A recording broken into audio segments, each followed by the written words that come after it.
All right, everybody. Hello and welcome to round 3 playoffs. We got a nice cast for you. Pretty crazy lists happening today. My name is Slowwolf. I'm going to be one part of your casting team. Joining me today, we have the esteemed tournament organizer, also known as Aerovor. Yes, we do indeed. Hello, folks. I am super pumped for this game. First time in playoffs, we have Chaos Demons and Iron Hands. This is two armies we have not seen before. They are both super powerful lists. The Chaos Demons has a list that Glarg is fielding today, has won a GT, and the Iron Hands list that Chris is playing has placed top 8 in a GT by himself as well. If you want to check the... hype. Yeah, no, these are crazy lists. And if you want to see them for yourselves, put ! lists into the chat, and you can go ahead and get a quick post with links. You can go ahead and follow the links, and they'll lead you to the lists. But we'll go ahead and go over them with you anyhow, because they're extremely, extremely cool. Now, that said, a couple of reminders. One, the music that you'll be listening to throughout the cast is by is produced by Midwinter Minis. It's an album called Death by Dice Volume 1, which you can find on Bandcamp.com. Please go ahead and give it a look-see if you're interested in the sonic audio that you're hearing over the course of this cast. Additionally, because this is a competitive game in a playoffs, please no backseating, as that could potentially make its way to the players and impact the outcome of the game. Finally, this game is still pre-FAQ, which means that the FAQ has not been the January surprise FAQ has not been implemented yet, and so as a result, if anything looks a little bit fishy and doesn't conform to the FAQ, that's why. That said, I think that means that we can go ahead and get started, at least looking at the armies, and then they're already starting to pick secondaries and everything, so it's about time that we got started here. So let's go ahead and take a look at this demons list. Aerover, you are our demons mastermind here. Could you please just explain this list? Because it is a TJ Lanigan super surprise that absolutely slaps. Sure. Okay, right. So the list basically works around cherry-picking certain units, which are really good in 9th in terms of primary and both secondary. So it does feature a Thousand Suns patrol with Araman. Great pick. You know, he's such a good caster in any Thousand Suns army. He's pretty much an auto-include. And then we've got the Demon Prince here with High Magister, which basically gives him a +1 to cast using the Magister stratagem so that it allows him to take a Warlord trait. And Helm of the Third Eye, which is the CP farm on a 5+ to return those command points, because you do start out with very few CP with this list. And of course, he's running the big cast here. He's gone for the warp time on him to send one of the big demons forward. You can also use it on anything with the demon keyword to move it into position around the map. And generally a great spell, amazingly powerful in 9th, especially with a smaller board as well. Mm-hmm. And he's also gone for Temple Mutilation on there. For the 1 obligatory troop slot, we have 10 cultists just to hold that backfield objective nice and safe. And it's also the cheapest way to get a patrol up and running for Thousand Suns. Yeah, exactly. Yeah, you're just there for the Demon Prince. That's all you need in that. Demon Prince comes in because good as well, because of Lookout Sir, and you can use him for things like Psychic Ritual and things like that, which is a big play with this list, which we might see come through. Now, neither of these are the Warlord. No, neither of these are the Warlord. Okay, it's in the next detachment, Chaos Undivided. We've got the Lord of Change. Big Bird himself is here. He's here to party with some Iron Hands. Bolt of Change, Boon of Change, and the Impossible Robe on this guy. And he is officially the Warlord here. Basically, the amount of buffs that you can put on this guy is absolutely insane, and makes him really hard to shift. We've got a changeling in there with Gaze of Fate for that reroll, and that is just reroll 1 die, which in certain situations can be more powerful. It is super powerful in 9th, since you can't do that anymore. Yeah, exactly. Then we've got the obligatory 29 horrors, pink horrors with the obligatory summoning points to turn them into littler demons as the game progresses. And then we've got probably the best troop that came out into 9th edition, and that's the Nurgling bases. We got 4 units of 4 of them. The ability, sorry, 4 units I believe, of 5. Yeah, 5 units of 5 units of 4 is what I'm looking at right now. I think. Exactly. Yeah. And they are super tough to shift. 5-up invul, 5-up feel no pain against damage 1. Ability to forward deploy, ability to screen out your opponent's movement, and it'd just be super annoying. And your opponent has to basically waste a lot of shots into them to clear them, Yeah. making it super tight, super great unit. Excited to see them. Nurgly's final here, not in the form of Death Guard, but in the form of demons. That's really cool. And then last but not least, we have Magnus Red himself. He did nothing wrong. Here's here to party too. Bolt the Change, Doombolt, and Infernal Gateway. So all the mortal wounds you can think of, plus that really tasty smite that procs super hard as well on him. And again, you can buff this guy to high heaven, so you can increase his invul. 3-up invul, -1 to hit. You can heal him using temporal manipulation. Warp time him around to make sure that he doesn't get hurt. There's a lot of stuff going on with this, and really, he's the damage dealer in the list. He's the big kahuna. If he does what he needs to do, he can win the game all by himself.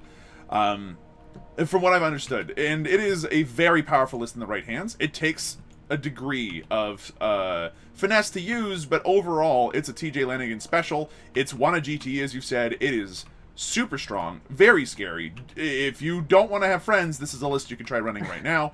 And although there are nerfs to the Nurglings post-fac, it's still a list that works. It is super hard to pilot, and one of the reasons why is because you're literally combining 4 books from 8th edition to run this. And that's where things can get like really complicated in the scope of 40k. So you really need to, not only do you need to know the rules from like 1 book, you need to know it from like across like 3 to 4 books published in 8th edition. And so yeah, you need a lot of practice, a lot of playtesting with something like this to know its strengths and weaknesses. Anyway, their opponents today, guys, are going to be the Iron Hands, piloted by Chris. Let's go take a look at them. So this is a powerful list as well. Focused on what Iron Hands do best. Dreadnoughts. Yeah, this is the list that I lost to in the playoff bracket, and I lost spectacularly with a grand total of 15 points. Okay. So I just didn't respect the level of firepower that this list can levy. Like, Chapter Master's there for your rerolls to hit. You've got the Librarian there to give the Dreadnoughts the invul save, and then when you combine that with Judy Eternal and the 6-up Feel No Pain Iron Hands, like Chat's tactic, that's a lot of layers of save you have to get through to start making like a dent on these guys. I think the Librarian's really key in this matchup. Actually, I was going to comment on that because normally, like when this list ran a GT, a lot of Space Marine players weren't running a Librarian because they were thinking like Abhor the Witch as a secondary. This list, interestingly enough, has taken the Librarian, and of course he has the Null Zone. So that if he gets that Librarian into like the perfect position, it could really mess with the Demon's game plan here. Yeah. We've already seen what one Librarian with Null Zone can do to Harlequins, right? In the previous playoffs game. Well, the instant you remove Magnus's 3-up invulnerable or Big Bird's 3-up invulnerable, suddenly they become extremely squishy targets. And if you remove Magnus, the list loses a lot of its teeth. At that point, the Dreadnoughts are practically able to just do whatever they want. The Iron Hands also have the interesting side effect of having access to a 4+ deny stratagem, which is really good.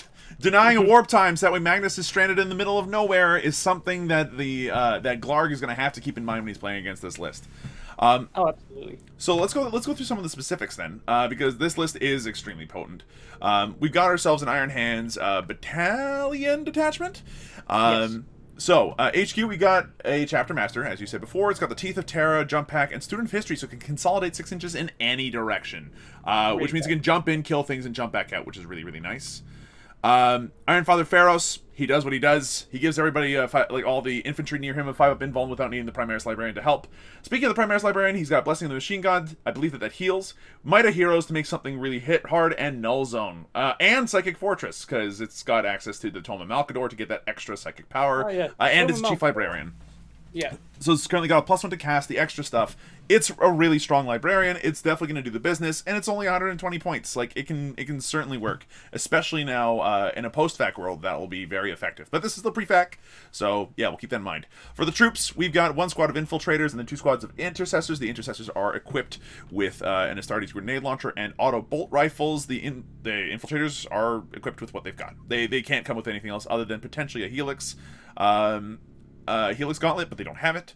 For the elites, you have a Primaris Apothecary, of course, the Chief Apothecary with Selfless Healer to be able to get those heals off. We saw how good he was last night. Yeah. No, the Primaris Apothecary is gross. Now, this one only Yeah. has a 3-inch revive. It's not the Dark Angels Apothecaries that somehow are just better medics than everybody else in the galaxy, but there you have it. And then you got, count them, 1, 2, 3 Redemptor Dreadnoughts, each with Storm Bolters, Heavy Onslaught Gatling Cannons, and Icarus Rocket Pods. These babies are extremely durable, especially with the repairs that the Librarian can give them, the fact that they don't bracket nearly as easily, the 6 of Feel No Pains. These guys are going to absolutely be able to shred through a lot of things. Punch super hard as well, because of the Devastator Doctrine of Iron Hands, and then the ability to use the stratagem to maintain that doctrine. Yeah, now it's not needed in this list because the AP that you get from it is largely useless. However, it is going to be really... I think this will be one of those games where very quickly you'll see these people move into Assault Doctrine to be able to get, additional AP on melee weapons potentially. Not that it matters. And then you got a Vanguard Veteran Squad with Lightning Claws and Storm Shields. As per usual, these guys come in, they do the business. Fast Attack, you have an Inceptor Squad with Plastic Exterminators. That will definitely do some work on the hordes of Pink Horrors, although they still have that 4-up Invulnerable, which makes them very difficult to deal with. And then an Eradicator Squad for dealing with big things. All told, 2,000 points on the nodes, 7 CP left to start off the game with. It's a list that I really, really admire. I am a fan of Dreadnoughts, particularly Redemptors. And Redemptors are just so good at everything. They can DACA, they can punch, they are just great. And Duty Eternal makes them really durable against a lot of anti-tank fire. This is, however, one of the times where their list is going to have a slightly bigger issue, because Mortal Wounds go straight through that. Yeah. If you just left out 2 units there, we've got, in the Fast Attack, we've got the Inceptor Squad. They're always like a go-to, like super effective. With the plasma guns, that is just going to cut straight through the Noblings Feel No Pain as well, and Wayne's Overcharging, and the Eradicators as well. Can't count them out. If he's looking at a chance to deal some super heavy damage to Magnus or the Lord of Change, this is going to be a unit that we need to sort of keep an eye on here, because they most certainly are going to pack a punch into something one turn in this game. Now, as far as the secondaries go, for our Iron Hands player, they decided to go with Raise the Banners, Assassinate, and what I'm assuming is Oath of Moment. What do you think about these secondaries? I mean, it's fine. Because of we skipped over the mission. So we're playing Scorched Earth today, guys. So that is gonna be a hold 1, hold 2, I believe. Scorched Earth. I think so. Yeah, it's a really good one. And the secondary, we don't need to talk about it. It's Raise, it's garbage. Right. So moving on. Well, in this case, Raise is actually, if you can defend your lines, that's 10 points. And that's actually okay, since you start off with 2 objectives, in your deployment zone. So that does make things a little bit better for Raise the Banners. And what else are the troops going to do against a list like this? So, I can see that being helpful. Assassinate, I think, might be a trap. Yeah, it's gonna be super difficult. Sure, you can target Magnus and with the firepower, but we do have the sort of scope of ruins here as well. That Magnus can just hide for a couple of turns until he's needed, or do the famous: I move forward, I cast a power, and then I get warp time back. Yep. So it could be really difficult, but I would say that Chris does have the firepower to bring this down. Remove those screening units that are going to be lookout serving a few of the characters, so he's got play there with that secondary. Over the moment, we see this every time. Sometimes it's a bit of a trap to go into. I'm not a huge fan of people taking it when there's no middle objective. Yeah, in this mission in particular, it's rough because the objectives in the middle are on opposite sides of the map, complete opposites.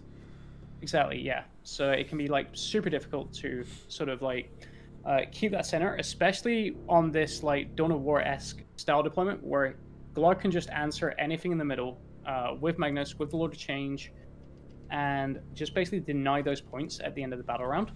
Be interesting to see who goes first, because if Iron Hands is going first and takes that center, there are so many ways that this Chaos Demons list can just sort of deny that, time and time again. Also, the ability for the big demons to tag stuff might force them to fall back, so you might lose points there as well. We'll see how it goes. For sure. We can see with the deployment already, we have the Redemptors kind of spreading out. They're in the middle mostly, and they can kind of respond to anything in the middle. Good lines of fire for that as well. But they are mostly central, as is the rest of the Space Marine army. We have the Chapter Master hiding behind a Redemptor Dreadnought. The Inceptors kind of hiding behind this ruin to make sure that they are going to be useful, at least within the first turn, because you do need line of sight for a lot of your smites and such. Intercessors blocking out, screening as much as possible. And then you have the one group of infiltrators just maneuvered up on the right side flank here, stopping Nurglings from getting within 12 inches of that. So far, this is a fine deployment. I like it because the Redemptors are where they need to be already. They aren't going to be, they're not going to have to trudge across the entire battlefield to get to somewhere useful. They aren't slow, but at 8 inches, you wish they could be faster. And if they do get bracketed, even though there's lots of repairs between Pharos and the Librarian, it's still not a guarantee that they're going to be moving on top bracket all the time without spending CP. And you only have 7. You want to save those for like really key moments. So yeah, like I think that they're in a good spot. The one Redemptor here that's out in the open is a bit spooky. I think it might be bait, but with Armor of Contempt, it will probably survive turn 1. Yeah, I'm just looking at Glarg secondaries while you were giving the breakdown on the Iron Hands deployment there. So he's gone for While We Stand We Fight. So that's going to be Magnus for sure, the Lord of Change, and the Demon Prince, I believe. Yeah, unless the horrors are 200 points. Let's go ahead and actually, I'm going to take a look at the list and see exactly what that is. So Armin's only 150. The Demon Prince is 200 on the nose. So that's probably one of them. Lord of Change, 270. That's probably him as well. Yeah. The horrors are 255 points. Oh, okay. Did not expect that. Now, mind you, this is pre-fac. You're right. So those individual models don't count. But like post-fac, I think that actually works better because they are so hard to exterminate. But yeah, it will be Magnus, the Big Bird, and the Demon Prince for sure. Assassinate, I'm kind of confused by. Like that's the one I'm looking at here for because it's a Riz can literally just body block his characters like the entire game. Especially on this style of map, he's going to have shooting like pretty much anywhere on the board. So there's no real reason for him to have to commit like any of his characters. Maybe he's looking for that like warp time later on in the game where either Lord of Change or Magnus can just get round the screen. Right. And just literally snipe one character with like smites and offensive 1,000 some powers and then charge the another one and kill him and just net himself like 6 points off it. I think that Assassinate here is a win more.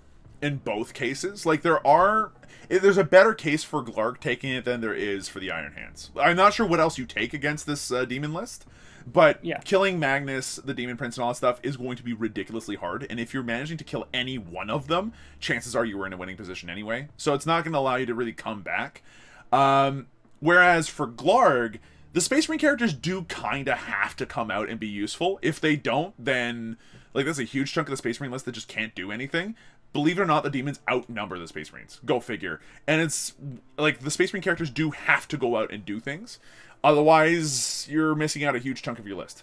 And especially with all the speed that the demons have, they have the ways to snipe out Space Marine characters if need be. Now we've got to engage on all fronts, which makes sense. Like your Nurglings just pretty much just get it for you. Like every turn, like max points. There's no reason why these are so good, especially with the forward deploy. And being rather difficult to shift, and then when they're not getting at you, you kind of can just put these big demons like into like table corners to score points on it later on. So that's like perfectly fine. Yeah, and you can warp time horror groups to go where they need to, or even the chaos cultists can be double timed effectively into a corner if you need them to later on in the game. It's a really powerful one for sure, just because of the Nurglings alone and how durable they are. And especially this is before the fact where mortal wounds do not count as a feel no painable kind of damage for the Nurgling swarms. Right now the Nurgling swarms could just be like, oh, that's a librarian, great, we get the 5-up feel no pain against their stuff. So like they are extremely durable. Onslaught Gatling cannons only do 1 damage, so they're actually pretty durable against the Redemptor Dreadnought firing, which is the majority of the firepower from this list outside of the Inceptors. And the Inceptors will have to overcharge to be able to do stuff to these Nurgling swarms, which is, like, more dangerous than you'd like it to be against these dudes, but it is what you need. Like, it'll work. It's just, you don't want to be using Inceptors on them. You want to be using the Inceptors on, say, like, a Demon Prince or Magnus after being null zoned. Yeah, exactly. So yeah, I think the secondaries are fine. Are you going to go ahead and start the poll to see who people are wanting to take this one, demons Yeah, now that or we have secondaries and everything, let's go for Iron it. Hands? And while you're doing that, I'll talk over like the demons deployment here. So like I said, we're seeing Nurglings forward deploy onto the objective on the right hand side, more to back them up around the corner as well. So he might have a difficult time shifting all that upsec there if he wants to play around that, or he may just concede that objective. Got more Nurglings forward deploy at the front here. I think if he goes first, he's banking on using them to block the movement of the Redemptor's Dreadnoughts here, which is fine.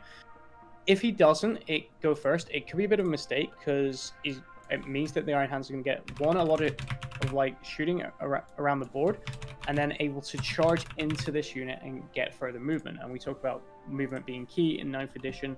Will definitely put Chris in a stronger place. You can see Magnus bravely hiding behind this big L ruin here, and then we see the Lord of Change bravely hiding behind this big L ruin here. Less than 18 wounds, so he is obscured, so that's like perfectly fine. And then we just got the Cultist hanging out in the back, ready to jump on that objective. Changecaster in the middle behind this crate. Good positioning there, so he can put his spells like anywhere, like centrally on the board to units moving up. And then we've got the Demon Prince's Inch also hanging out with Magnus and some more Nurglings to hold that backfield objective. So, utilizing the speed of these big demons, putting one on each flank. Curious to see where Chris will go, and then Glarg has the option to either swing around onto the other flank or go hard on one flank. What he has to be careful is these Inceptors hanging out over here, the ability to jump over and just wreck his day on like one of his units.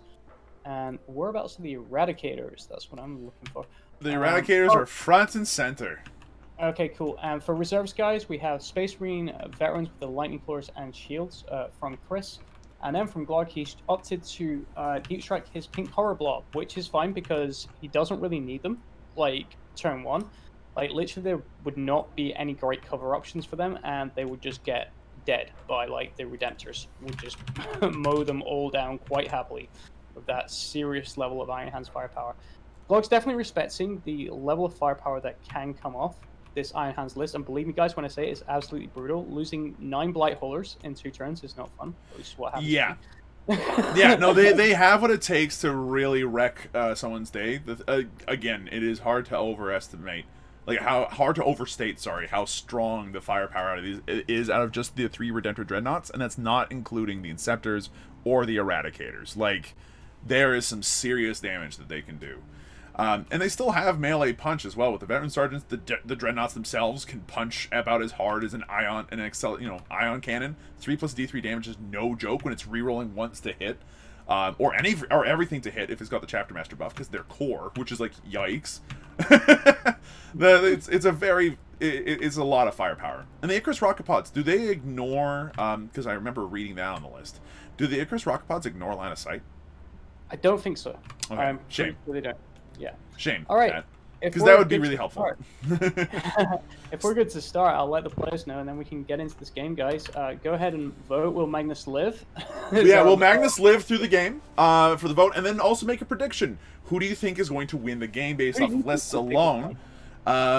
Winners will be chosen at the end of the stream. Who do you think is going to take this one? It's an interesting call. I know I'm really scared of the demon list, but I think that the Space Marine player has all the tools necessary, and that Glarg is going to have to play super cagey and extremely well in order to beat this Iron Hands Redemptor list. Yeah. Whereas the Iron Hands list just needs to play okay to do well. There's a lot more room for error on the demon side than there is for the Iron Hands. So I'm gonna go ahead and say Iron Hands. I'm gonna go ahead and say Chaos Demons. I think. I mean, it's great having these super tanky, super durable dreadnoughts against like normal damage, but once that like mortal wound spam starts to like spike into like 18 mortal wounds a turn, which is potentially what this list can do, guys, I think he might be in a lot of trouble. Also, he's played with this Redemptor Essential here. He's played this really brave. Like, a trick you can use against this list is put a chaff unit in front of like your heavier hitters, so that way they absorb the smites, and he's opted not to do that. So if Glarg goes first here, we could see this Redemptor in the middle here just go down to mortal wound output. It'll be hard to do, though, because of the Armor of Contempt stratagem. 1 CP to ignore a third of the wounds you're about to take. It'd be a thing for sure. Like, that'll make them hyper durable. I've got to give it to Chaos Demons. Like, yeah. Well, of course. There's two of us. We might as well. All right, guys. I'll let the players know that they can roll off the first turn. Sure to be an exciting roll. I think they both won it as well. So, okay, guys. No. If you want to start rolling, so like first turn, play the game. And again, we'll be putting the players on as soon as they're done their movement phases, so that we can go ahead and listen to them while they make their choices. And with previous games, having played them and everything, one of the things I think we could do while casting is try to educate people as to what these lists are doing. That will make it far more interesting to play. Sure. So I fully want to go ahead and try to focus on that. And again, if you guys want to give us more feedback, please make sure to give us feedback while we're, about our streams and everything. And it seems as if Glarg is going first. Alrighty, this ought to be very interesting. I suspect that there'll be some movement blocking and just like a way to establish like your second turn to happen here, I think. Yeah, there go the Nurglings moving forward, making sure that it's going to be difficult for the Inceptors to just jump on the other side of the wall and shoot whatever they want. That's pretty smart. I like that. Yeah. Like, really smart play. So basically what he's doing with here with these Nurglings guys is he's trying to deny the movement on the Inceptors to get on the other side of this wall, because remember, you cannot end a move within an inch of an enemy model. And the base size of these Inceptors will not allow them to fit here in between the wall and the Nurglings, as we can clearly see. Additionally, if they try to sit on this top floor, there's no line of sight. One of the things about the terrain in this particular mission pack is that these big L's just do not have any sort of line of sight through them, which is a strength and a weakness, but I digress. It does mean in this case that the Inceptors are going to have to jump around to the side or something to get the shots off that they want, and that's not necessarily a bad thing, but it does mean that they can't just park themselves where they want to go, maybe. And he's checking like denial ranges for his Librarian here, because that could like super mess up his plans. Like turn one, that one lucky deny coming out of the Librarian. Dude wants to make sure that he's not going to give him that chance. Yeah, especially not against the warp time. So, trying to work out his movement here. Movement and Psychic phase are obviously going to be two biggest phases for the demons this game. Yeah, because the shooting phase is almost non-existent. Yeah, like, you don't need it. Your Psychic phase is your shooting phase, like, pretty much. The horrors can do damage, though. With a Flickering Flames cast from the Changecaster back here, it can absolutely allow these pink horrors to do some real damage, especially to hordes. But I agree. One of the things that they're going to do is they're going to keep the Demon Prince of Tzeentch back outside of deny range, and then giving him the +2 to cast. That way those warp times definitely go off. So that way Magnus can go out, do all the damage he can, and then he gets to go backwards and then be safe. Another thing that I think is going to be nasty here, and I actually should check the list for this, is what is the Thousand Suns Detachment's cult? Manipulation. Cult of Manipulation. I think so. Let me triple check that. It's normally Cult of Mutation, yeah. So that is the one that TJ Lanigan wrote into list. What this means is that every single Thousand Suns non-named Psyker, so specifically the Demon Prince in this case, has access to the ability to turn, to take a piece of terrain and then point at a unit near it and be like, you move at half speed. Coupled with Magnus the Red and his ability to cast Doombolt, which he has, effectively you can take a unit, say that moves 6 inches, and reduce them to a 1.5 inch move with no ability to charge or advance. It is a nasty, nasty way to effectively make a unit useless. You do have to see them, but it's one of the things that Magnus and his Demon Prince can do, given the chance. There's a lot of tech with this list, and it's a huge just Swiss Army knife, but it does require a lot of finesse to use. Yeah, it's like anything that does these like little tricks and everything that like come up like situational like wise can be super effective like at times, and can actually turn like a battle round into your favor. And especially the amount of like psychic powers, we're going to see a huge psychic phase coming out of this very soon. And I like the way Glarg's playing this, so we're going to see Magnus going up and then popping back behind. Order change coming out around the flank as well to support the Nurglings. It's not only to support the Nurglings, but to effectively just sit on this western objective here. Being Scorched Earth, by the way, Sensonical. This is Scorched Earth mission. If you can just sit the Big Bird onto this objective and mortal wound / smack anything that gets too close, because Lord of Change actually can Barney a little bit. Yeah. Like, that objective will be extremely difficult to hold for, or to even get for these Space Marines. Not impossible, but definitely difficult. This back objective here is being held by these cultists. Very sneaky move here with these two things, with the cultists hiding in the corner, just tiptoeing into the objective range. And now we've got ourselves our second phase. I'm going to go ahead and turn on... First. Goes off. Yep, I'm going to go ahead and turn on the sound for the One dice players. for reroll. Yes, sir. He's done. We'll do Ironman next. So he is going to be casting Weaver of Fate, so the +1 invuln. It's a 5. Weaver, this is big. All right. Oh yeah, definitely gets that. You shouldn't be in deny range of anyone except for Magnus. Okay. Made sure I was out 24 from everyone. Okay. So Magnus is on a 3-up invuln. We'll do Glamour of Zinch, -1 to hit power. It's a 6 to go Yes. off. Ooh, doesn't go off with a 5. That's okay. Yeah, keep that as is. And then he's not going to cast anything else for his 3rd power. There's no point. So he's casted. We'll do change. He is going to Bolt of Change into the Infiltrators. He gets +2 to cast, so he needs a 6 to cast. Bolt of Change is a damage spell. If it kills a character, it creates chaos spawns. With a 13. Oh, you can deny with them if you want. This is just No. D3 mortal wounds. No, thank you. Trying to bait out the deny. Like, don't deny Magnus, deny this guy. Okay, 3 mortal Six up, wounds, why but 6 of not? Feel No Pain says only 1 dies. No extra Yeah. wounds. Lips again, this guy. And then he's going to go and smite them as well with the 2nd power. First smite. Goes off. Does go off. Goes off with fine. a That's what you 5, want, the 7, so nine- you can deny with Bang on the a money with the librarian 5 if on the first one. it's in range. Yep, if you want to. He's trying to bait him again. He's like, deny here, D3. deny here. Big 3. Okay. 6 of Feel No Pains. Iron Hands. Iron Another infiltrator dies. Pretty good. Yeah.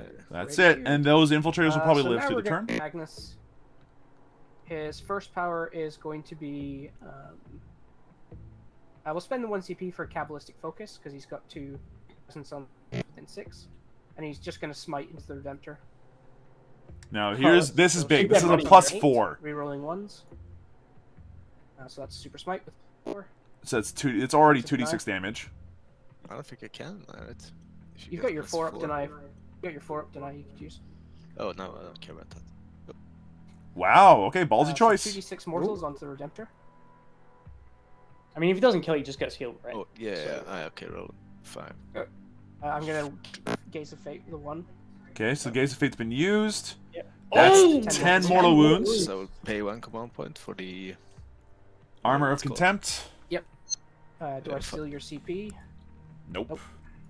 5 up, right? Yeah. Armor contempt. And he saves 4 of them. So it still Yeah, takes that's- 6. That's actually totally okay. Yeah. 7. If he drops this Redemptor, Okay, and mean, then he won't. Magnus is gonna It's Doombolt. huge. So he needs. There's a- not enough mortal wounds on Magnus to do it now. Doombolt goes does go off on so 10. deny. It's goes off on a 10. Actually, a lot How higher much than 10. How many do you have left of this? He's got 1 more power, so it can be. It can only be. Nothing. Gateway. He can't do anything else. He's too Okay, far for so- gateway. Gonna try to deny them.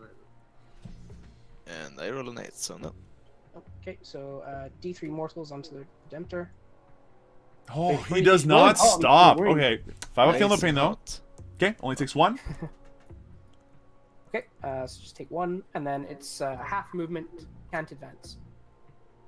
Yes, sir. Sounds good. Um, And now for the so Demon just Prince. the Demon Prince, last of all. So he is going to cast Warp Time. Has to. here we go. Here's the trick. So it needs a 5 for it to go off, rerolling 1s from Magnus. It goes It off. goes off. On deny range, Magnus is just going to move back. And this is why this terrain drives me nuts. And then he is going to use Warp Reality. It's a 5 to go off. Goes off. Goes off, and he's going to target.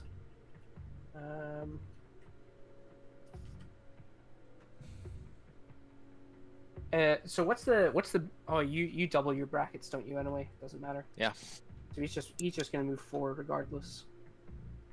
That's Yeah. okay. So he is going to target.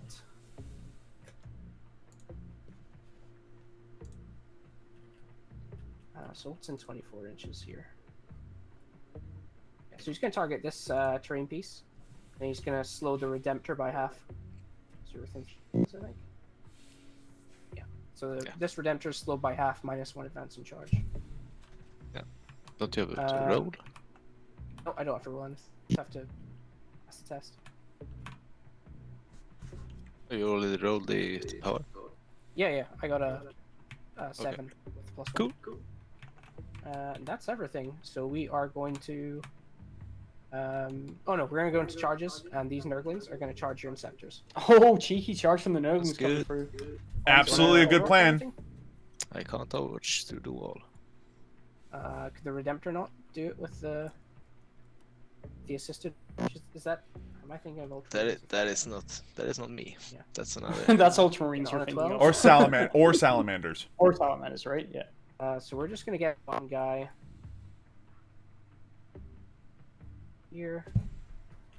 So because these guys are beasts/swarms, I think they, either way they have the ability to breach through the wall and just tag the Inceptors immediately. Now, the Inceptors are actually going to be strong enough in combat that it's like, oh, okay, this could actually work. But because of the amount of because of how this is going to work, it's not only denying the ability to raise the banners turn 1 on that objective, but also all the attacks from the that Inceptors one Nurgling into your Inceptors. have to deal with the Vortex, increased durability of the fours, Nurgling no swarms. rerolls, Yeah. and sixes, And don't forget, no there points. is like strats to Nothing. like help this Nurgling unit survive. If he wants to, he can Yeah, increase right. the symbol to a 4 up. Yes. And regrow them. I will do that. And there's also a stratagem to bring Nurgling bases back as well. Yeah. Now the Nurglings still are likely to die here, but it will require some effort out of the Space Should Marines to be do it. like 69, 19 attacks, I think. Yep. Okay, so 19 attacks. Rerolling the ones because the Chapter Master nearby. And Yep. these are wounding on 2s. Oh, Wow, nice and fives. wounding. Okay, so 5s and 5s here. yeah. All right, that's So it's still... gonna go 1, 2.5 2, bases. 2.5. Wow, okay, that's still a pretty good amount of bases to remove. It's fine. Like they've done what he wanted them to do. Absolutely. So- Tying up the Inceptors is huge, On a regardless. 6, one of them runs. Don't do it. Oh no, which means the other one could run on a 1 or a 2. Guy runs. Yep. Yeah. Wish Well, you'd two had other Gates guy of Fate, eh? runs. No, Oh, okay. it's fine. That's the only one that matters. It's fine. So the one Nurgling stays alive and keeps these And Inceptors then over tagged. to your turn. Oof. All right, well, It's turn pretty 1. rapid fire turn. Glug knows this From, list well. He like knew what he was doing there. Yeah, it's almost like he practiced it or something. Yeah, right. Like, good turn. Like, getting the wounds on the Redemptor early. If he keeps rolling like smites and stuff like that, the Iron Hands could be in a lot of trouble here, like very early on. Yeah, But he did not need to take those like wounds on that Redemptor. He could have literally had a unit of intercessors or something just stand in front of it. And I take the think damage. that this was actually the better choice because you can't put Armor of Contempt onto the Intercessors, who would have immediately died, and the Redemptor Dreadnought can be repaired. Between the Psychic Spell from the Librarian and either Iron Father Pharaohs repairing it, that's 4 to 6 wounds just back on it automatically, Yeah. right? And that was a Yeah, really yeah, I totally hot forgot about roll that, out of yeah. Magnus too. Yeah, he can just heal it for like 6 wounds back up. Like, Exactly. So, but like at the same time, these guys are going to sit back here and do that every single turn. The downside is that if they keep sitting here doing that every single turn, they're not getting into melee. And that is a lot of points that are better off in melee than they are, just poking at something that can just regain all of its wounds again and again and again. We'll have to see how that goes. Now, by the end of turn 1, no assassinate. Engage on all fronts has happened, I imagine, with that Nurgling base. So 1, 2, 3. That's going to be 2 points. And While We Stand, We Fight is obviously still out there at 15, but it only counts at the end of the game. So, we wait. We will wait. Bringing the total score for Glarg up to a total of 12. Span's asking a great question here, because Glug did actually forgo his attacks on the Nurgling base. Are you allowed to not bother rolling the attacks with the Nurglings? Technically, yeah, because you can just, especially when you're on a clock, you can just go, they're not going to do anything. So, That It's not- does give the initiative to your opponent to say how it works out, though, effectively. So if that were the case, and like they had enough attacks to potentially, in some way, shape, or form, kill off an Inceptor and bring them out of melee combat, Yeah, exactly. Yeah. then at that point he could be like, oh, okay, so I'll lose an Inceptor yeah. then. Yeah, it's player discretion. at Yeah, that point. 100%. If Chris is happy with it, then it's fine. Exactly. Now, this Redemptor is moving out onto the western flank, getting it within range to shoot these Nurgling swarms with absolutely everything it's got. That'll put in some hurt. In addition, this Changecaster seems to be flipped over. Yeah, he did that when he did the cast, so he remembered that he had cast. Like, I see. Well, he'll probably be flipped back up. The infiltrators are just moving along to the side to get onto the objective. Obsec means that he'll hold it. It means that Big Bird will have to deal with those. Because the other... Yeah, it'll be fine. Like, the infiltrators will die, but then it's still contested by the Redemptor Dreadnought. And Big Bird and a Redemptor Dreadnought, I think, just kind of bounce off each other. So, we'll see. And yeah, like the Iron Hands are obviously on the back foot. It's what happens when you're going second. No matter what happens, if you're going second, it's a bad day.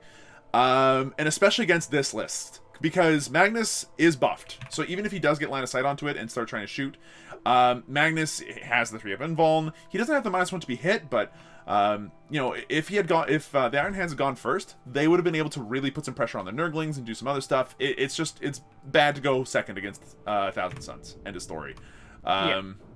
Because now all the psychic buffs are up, and it's going to be very difficult to actually hit the core of this list now.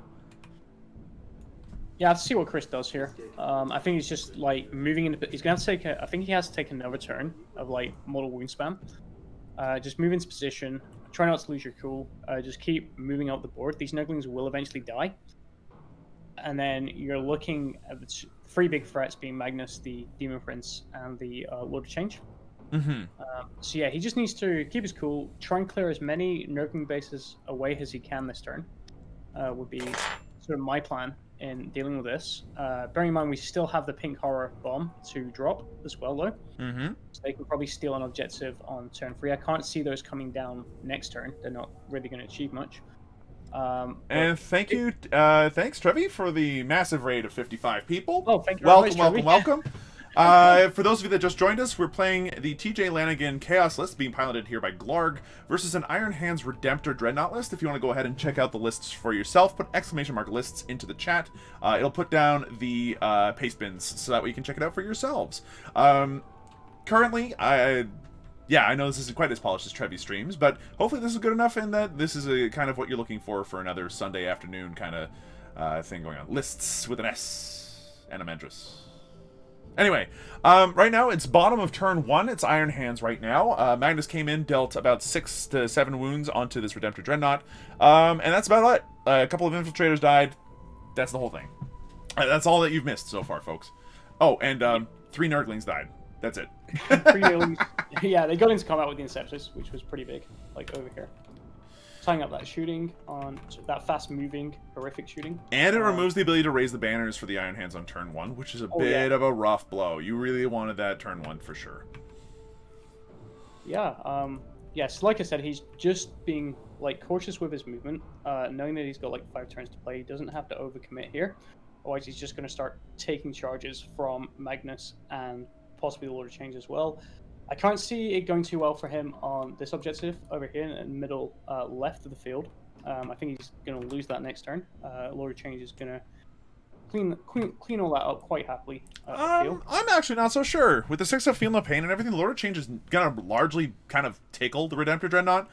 Even if he gets into melee, the Lord of Change is not going to be able to kill this Redemptor. The Duty Eternal makes it way too hard to do. The 6 of Feeling the Pain on top of that is just going to make it even harder to do, and he'll kill the infiltrators probably, but he will not be able to kill both. He'll be able to contest the objective at the very least. Yeah.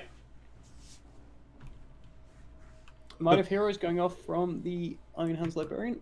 Yep, I'll go ahead and turn on the player so that way we can hear them. I'll try and deny. If I roll a 11, I get it. Nope. With the Lord of Change, obviously. Yep. So this guy over here is going to have a toughness, attack, and strength. Alright, the increased toughness is big. The Psychic Fortress thing. 5-up invuln save For goes 10. off, unless there's another Yeah, deny. Deny with the Lord of Change again.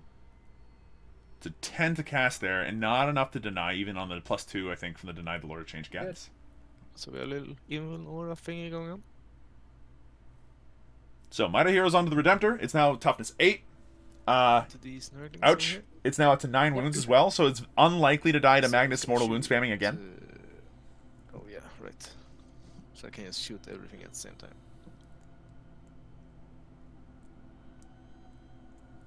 Because they're 5 and 5 against everything. Yeah, I mean, all these spells are great, Yeah. but they don't really And do you're a whole hitting lot for each against movement this too. mortal wound spam. Sort of like So Steam's I'm gonna list, like roll, 5 up invul, four toughness 8, it kind of mute points. Stormwolves and all Yeah. getting at the same time. And then Bokuja, yes. It is the TJ Lanigan Super Friends list. Effectively relying on Magnus to because go in, Sharpen was toss bad. out mortal wounds, and then to bring him back with a Warp Time Demon Prince. Armin in the back to give a bunch of buffs as well, just to Nice. add Glamour and Weaver. Okay. 1, 2, and 1 wound. So a lot of these Nurglings getting picked off, but of course they are not dying.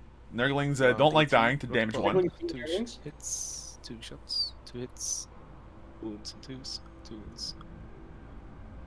Save 1 and D3 damages, or is it 2 damage? Oh, it's flat 2. Okay, so 1 is down to. Okay, this potentially presents a leadership issue on these Nurglings. Now, it's not likely, but it I can guess happen. that's It already has. I think I have Yeah, we saw that happen other last time. shooting to talk.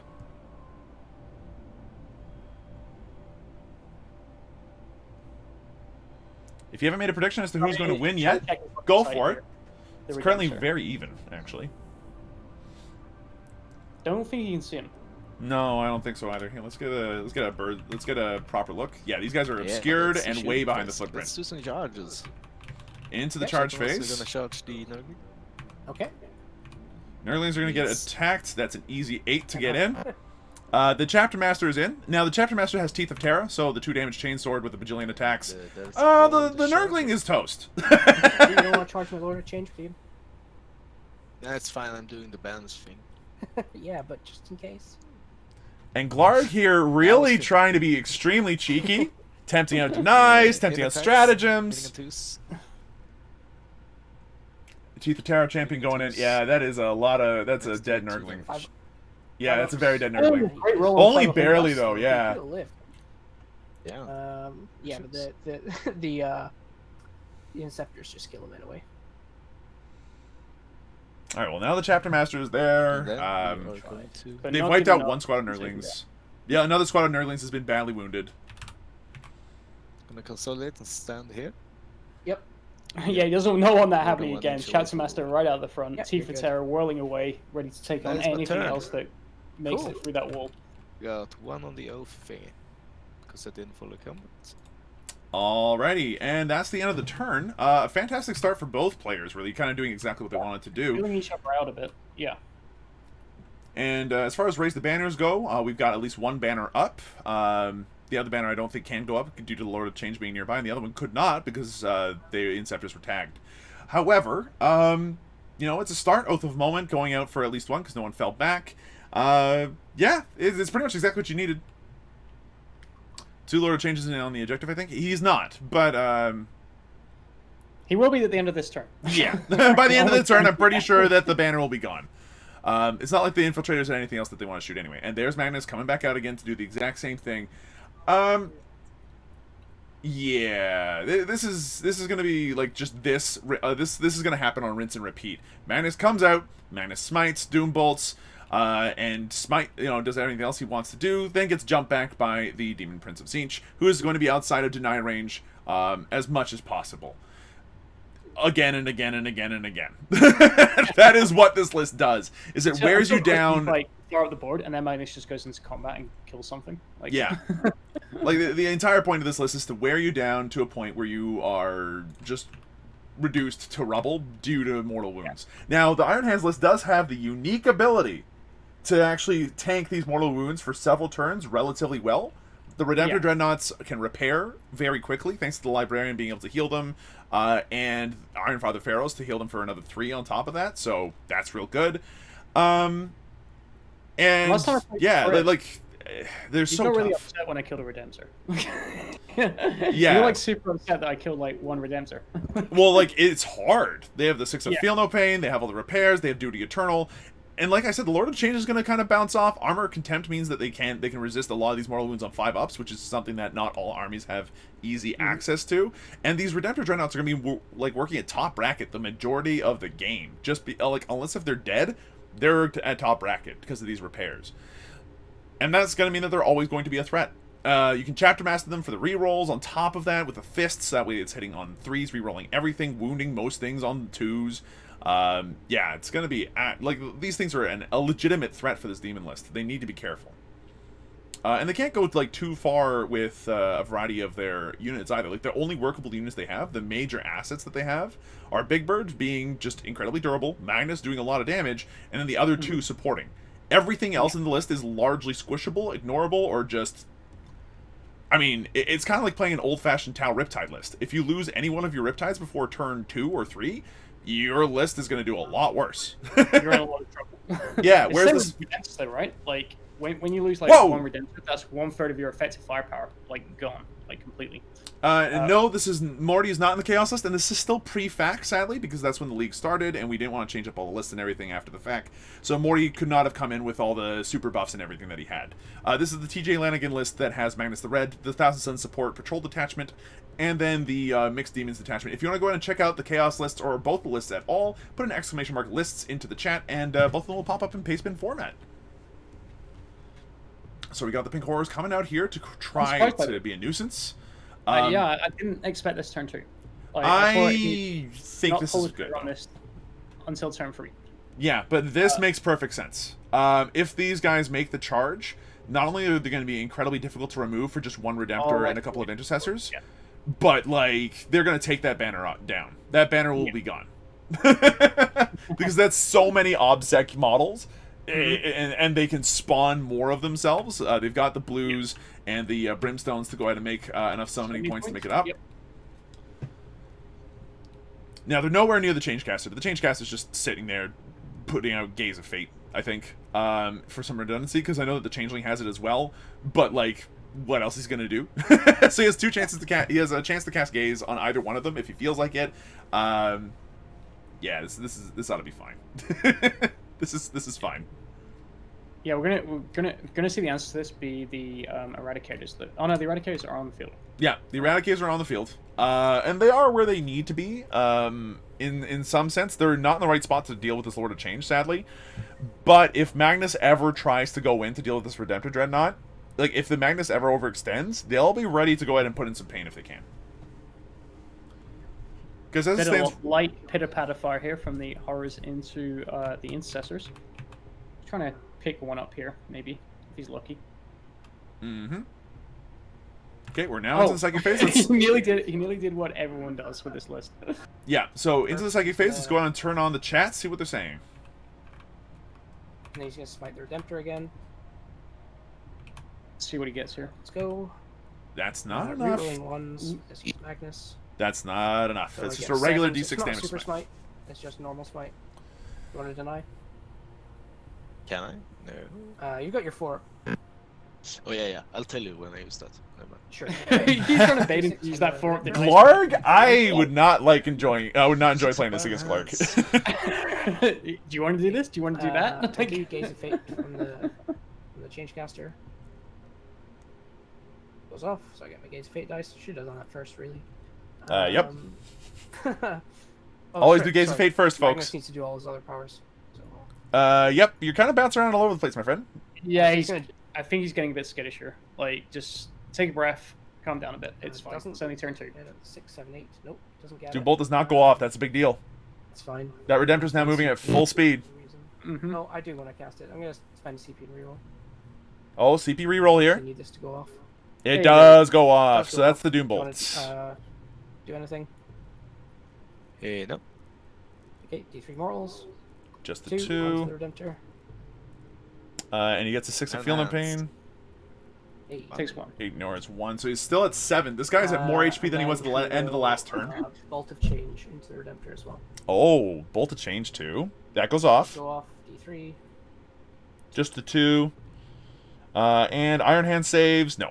So the Redemptor goes down to 5. Take it. That's It's one more win better than last time, right? Now that he's done, we'll do Gaze of Fate again. what? Goes off, so I get You can cast Gaze of Fate multiple times? No, it's because he wanted to sequence it. So he was like, fair enough. Oh, I see. That cast, just in case he failed it or paralyzed or whatever. Alright, the flipping over is not because they're dead, it's because he's marking them as done. Weaver of Fates, +1 invuln. Weaver of Fates goes off. Armin getting it off. 3-up invuln Magnus. save on the Magnus. We'll do -1 to hit. Goes off. Goes off onto Magnus for -1 to hit. And then he's not going to do anything else. The Demon Prince is going to... I pulled in my range. Still. Now, this is Cult of Mutation, so you can go ahead and get the terrain to reach out and grasp models, having their movement speed. Range of this one. No, okay. Demon Prince will just warp time. I guess. Okay, warp time. No Kabbalistic focus. Rerolling ones because of reroll ones Magnus, because at of least. That good thing, too. That is enough +1. with the +1. That is enough with the +1 because warp time is And on you should 6. be in within 24 of anyone. So Magnus gets to go ahead and Move again. move right back, and this is what's going to happen. In and out, Jack in the Box. Until Chris Does overcommits this something. guy have mines for the hook, right? Yeah, minus. He's got Doom Bolt on him, so Yeah, one of these. sure, fits. yeah. So -2 can't advance. Sorry, half movement can't advance. Yep, so that means it's effectively just moving 4 and can't advance, which is no still other more than enough class to be able to there. charge Lord of Change if the Lord of Change Lord of stays Change there. is going to Boon of Change himself, so he's going to try and buff himself. Alright, this is a good one. If he gets toughness 8, it can make a Does it big go difference. off? He perils is instead. Okay. 63. He's used a reroll already. Yeah. Then he takes 2. Very good. Glog going, oh, that's not. Now he does have that he does have that 6-up feel no pain against it, does he not? Really don't want that. Okay, he's going to smite. Maybe. Smite goes off, Gets it with a super. and it's a super, Oh, so that's a okay. D6 into the infiltrators. Ooh, gonna Just deny. gonna remove them if you roll Actually, start. how It's a high is 12, this? so you need. Can't deny. I need to yeah, use this charger. Alright, so 1 Never CP mind. for the stratagem here. Okay, D6. 4+ to deny. Or you would, anyway. So he just does the 4 mortal wounds into the infiltrators instead. I don't have. Iron Hand saves. Nope, so that's 2 dead Gets to infiltrators. Oh, pretty Ouch, good. not where you wanna be. Charge into the Redemptor and the Infiltrator here. Yeah, I'm gonna put, Hopefully just the infiltrator, because then that way the Redemptor doesn't get the chance to punch him back for free. Okay, so if you do that, I'm taking the banner away from you. Yeah. That's Banner fine. removed as well. Was thinking that might happen. And then anyway. you put a banner on this one, right? Oh, we had a Nurgling here. Oh yeah, of course. I forgot about that. Banner's Okay, being denied this game we're so- seeing so far. Like, As we've seen in previous games, Banners is hard, man. It's hard to pick any sort of Ooh, secondaries Lord against this Conqueror list, might but give him now, Banners I don't know. is hard. I think it's a good plan. but, thinking about that long charge into the Inceptors. I'm not sure I like that, actually. Well, here's the thing, Okay, right? need Like, 10 to get there. literally, Lord Change, sure, he kills this Infiltrator, tags the Redemptor falls back, and then he gets shot by the my base Inceptors. here. If he makes the long bomb charge, though, like, that's just... Yeah. Everybody falls back. So the Lord Change, Eradicators so at and the end 2 of the phase, Redemptors your and banner a goes Chapter right Master into attacking him charge in one turn. phase. Then the entire flank collapses. Like, Lord Magnus Change cannot can be on try to both sides charge at the once. Inceptors and Inceptors. Is this dumb? Do it. Should I just charge the Redemptor? He's thinking Interesting about question. I should. Yeah, interesting question. And what happens if he fails to charge? He just sits there like a bum. it. Yeah, he he's sits gonna there and charge dies. the Redemptor. Like, Fuck it. Do you want Overwatch? So we're already into the charge phase. Let's go. yep. 4 inches. The shooting he was going to do with the Pink Horrors, he decided not to do. There. So I actually like this, like going for the Redemptor, because he the can't Horrors are like gonna heal charge them. like 2 Redemptors in a turn. So getting damage on No. like 2 of them. is But I pretty don't good. think he's actually going to do a Each. lot to this Redemptor. That is an 8. So I'll use my Gaze of... Gaze of Fate on the free. Yep, see if to the try and put cards that up make to a sure. 4-up. There we Ooh, go. on 11, they are in. That's huge. Yeah, no, that's the big play this turn. We're just gonna... Yeah. What this does is a few things. First, the Pink Horrors are now are going to take this objective. Second, which denies primary in a big way. Secondly, the Pink Horrors remove another banner, so now there's no banners left on the field.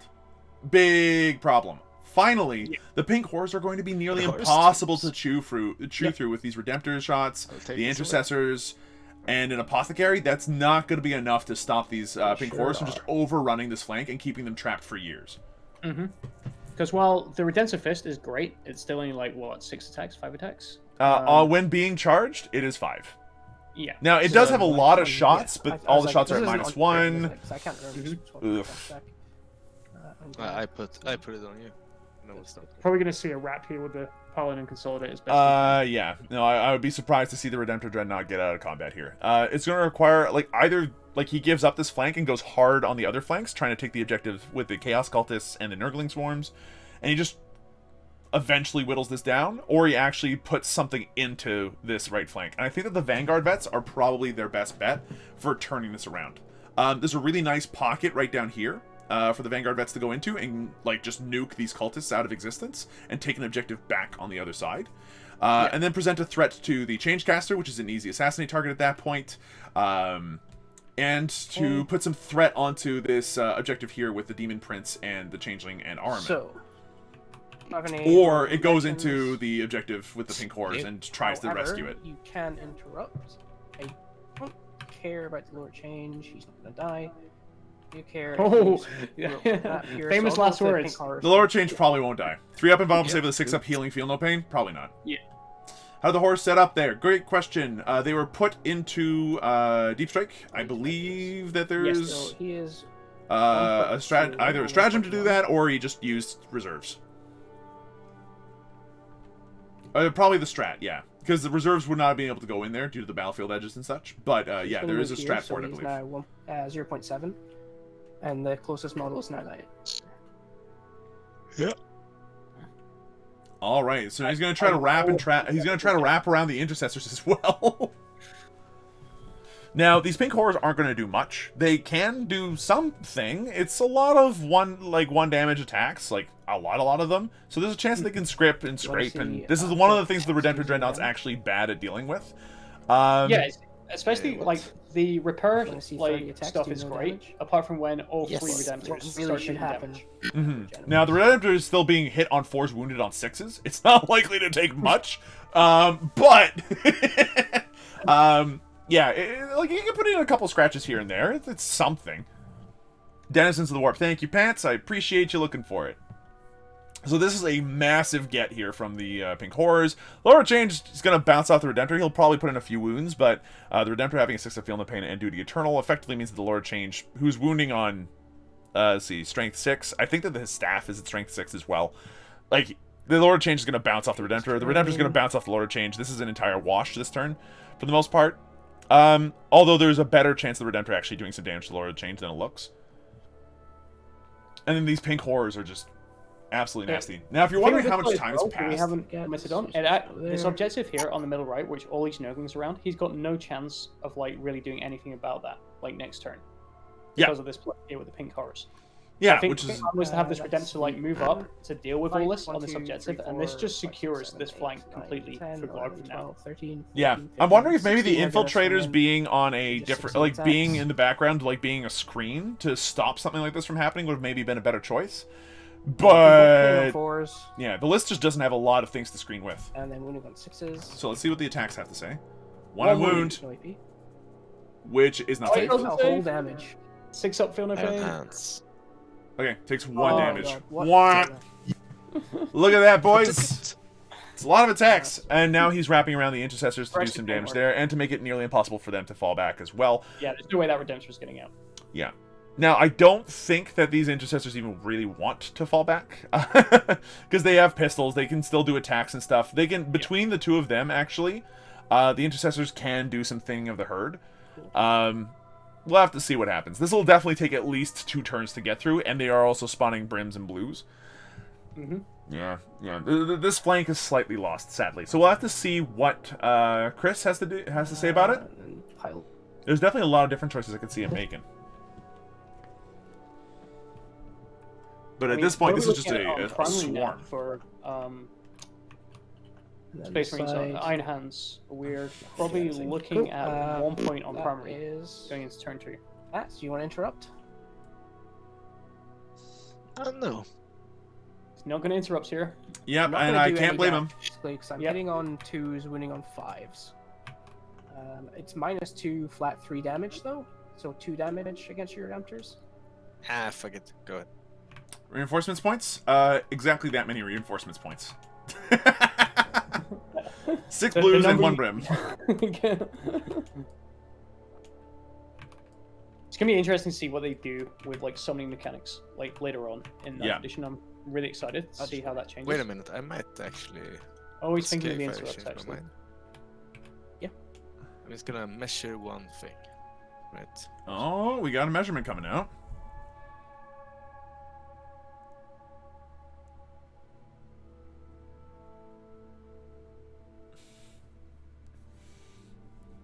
Trying to slink onto So I'm the gonna do slingshot it and onto try the it. objective. To That'll be the contest risk it, to- yeah. So I'm gonna pile in. Yep, he's done it. Alright, So 2 he's CP spent used. really Yeah, Interrupting that's- isn't Yeah, always do I get about any of your like CP? hitting I a get thing. Sometimes it's to get extra movement as well. Yep. CP stolen. And the I CP was also have 5 stolen. Attacks, hitting on Yep. 3s, All hit, though. 2's to wound. wounding on 2s, I assume. Yeah.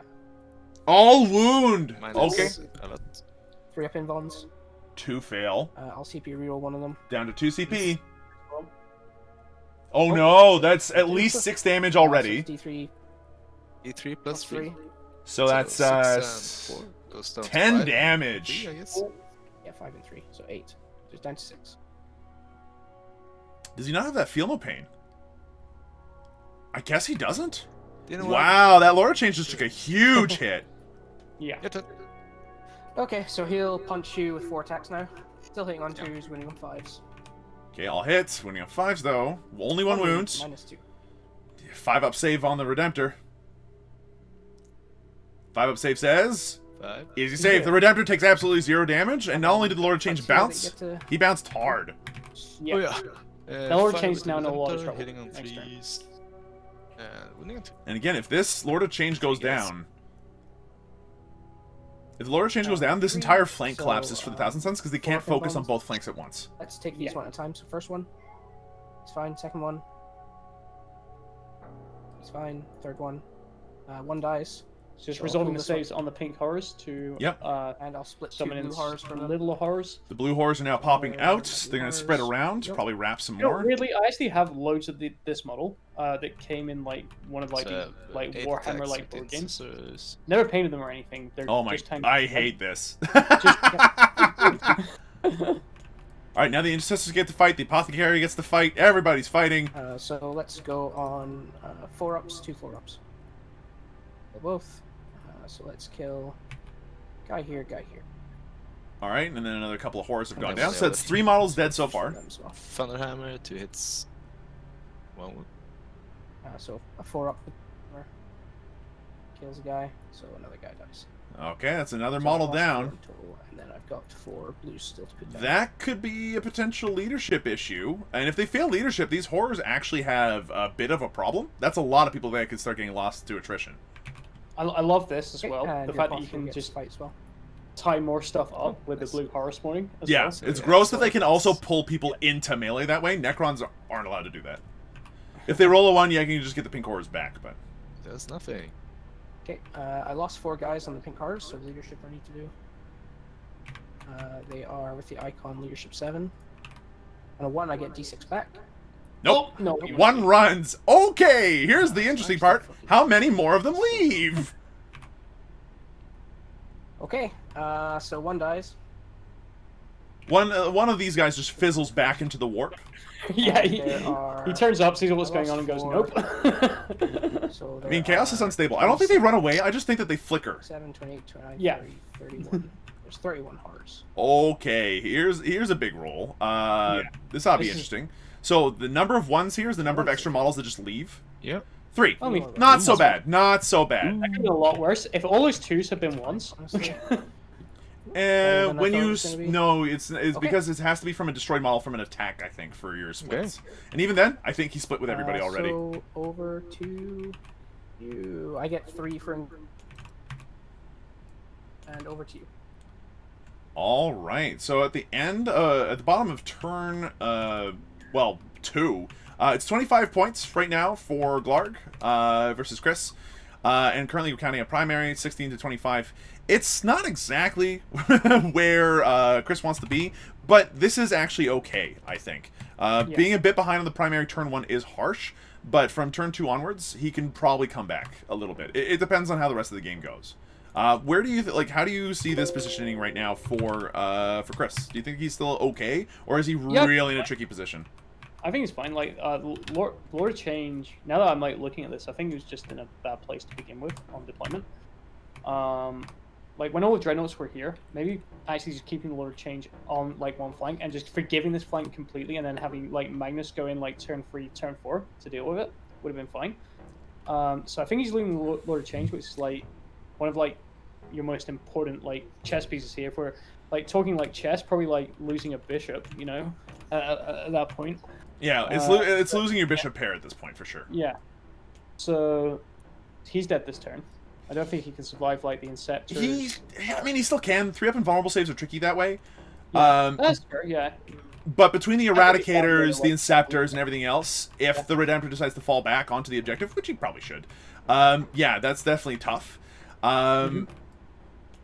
It's gonna be a bit of a whirlwind of interesting things that might happen to this Lord of Change. We'll have to see. And we're probably gonna see the Vanguard vets going into the backline just to like hold Magnus and the Demon Prince up for a turn. Maybe. The other option I could see them, and I think that this would be a good play, is if they go in on the Chaos Cultists in the corner and just remove them off the objective. Yeah, fair. Because then they can hide in ruins with a Storm Shield and just be like, okay, we removed your cultists. They are no longer holding this objective. Your primary is now nuked a little bit. We're behind obscuring, so you can't just Psychic us into oblivion. Best of luck. And we're applying threat to the rest of the board as well. Like at that point, they're not completely out of the game either, because they have jump acts. So you can just jump out and then apply some threat to Arman and everybody else afterwards. The other option is they can come in this corner, help with the Pink Horrors, and start dealing with the Nurglings on the other side as well. It's an interesting choice either way. It's a weird one. I think that the Lord of Change being where he is effectively thrown away 3 points from Assassinate. And also a couple of points for Oath of Moment. Because of the fact that you're killing a monster/character, so that's going to be another point. Nobody's falling back, so that's going to be another point. Yeah, the only thing that's currently being weak right now is Raise the Banners High, and there really wasn't anything else for Chris to pick. It's such a hard list to pick against, the Demon list here. Like, yeah, the fact that he's neutering like banners every turn is like super huge on the secondary, like storefront, like right now. I don't know how long he can keep that up for. This will be the last turn I think he can really pull that off. After this, it'll be banners wherever you can put them up. And the Lord of Change is one of the while we stands, right? So he's probably going to lose 5 points on secondary here as well. Yeah. Which still means that as long as Magnus and the Demon Prince live, that's another 10 points. But it also means that he has to keep those alive for those 10 points. And if either one of those goes down, that's another massive swing between Assassinate and another point for Oath of Moment. Those characters can't die, which means he doesn't want to put them out into the open. Yeah, and this Redemptor Dreadnought has tanked 2 turns of Magnus the Red smiting him and Doom Bolting him. It is pretty nuts. Okay, so we have a Redemptor Dreadnought falling back. It is going to try to go in there for Oath of Moment, in some way, shape, or form. There it is. And block smites onto the one that's 5 wounds when Magnus comes out. See, this is what I was potentially, talking yeah. about, like... Definitely. No, there are some very good plays that these Redemptor Dreadnoughts can do, and as we've seen, they can definitely put in the pain. Like, Big Bird is near invulnerable, but Redemptor Dreadnought Fists can absolutely put in the hurt when it happens. Meanwhile, the Inceptors have yet to make their mark being felt. This will be the turn, probably, because now the Lord changes out in the open with nothing to stop it. The Inceptors can just go out, shoot him, and if he's still not dead, they can go ahead and charge him and try to get mortal wounds on him to kill him. Not to mention there's a Thunderhammer Intercessor Sergeant, a Chapter Master with the Teeth of Terra right behind. There's some Eradicators to like go in and like that's a prime target for them is to shoot there. Ideally, it would be great to get the Inceptors into these Pink Horrors because the Blast Rule would be great, but that's not happening. Yeah, that's not happening, sadly. The Redemptor Dreadnought is completely surrounded. This is a great safety for them. I think even with the strat to fall back 6 inches and die on a 1 or 2 is like impossible. Like with the amount of Pink Horrors around this Redemptor Dreadnought. Yeah, no, the Redemptor is completely completely tri-pointed. There is no getting out for this Redemptor right now. The poor thing. I mean, look at this image though, just swarmed by these cackling, angry, laughing Pink Horrors.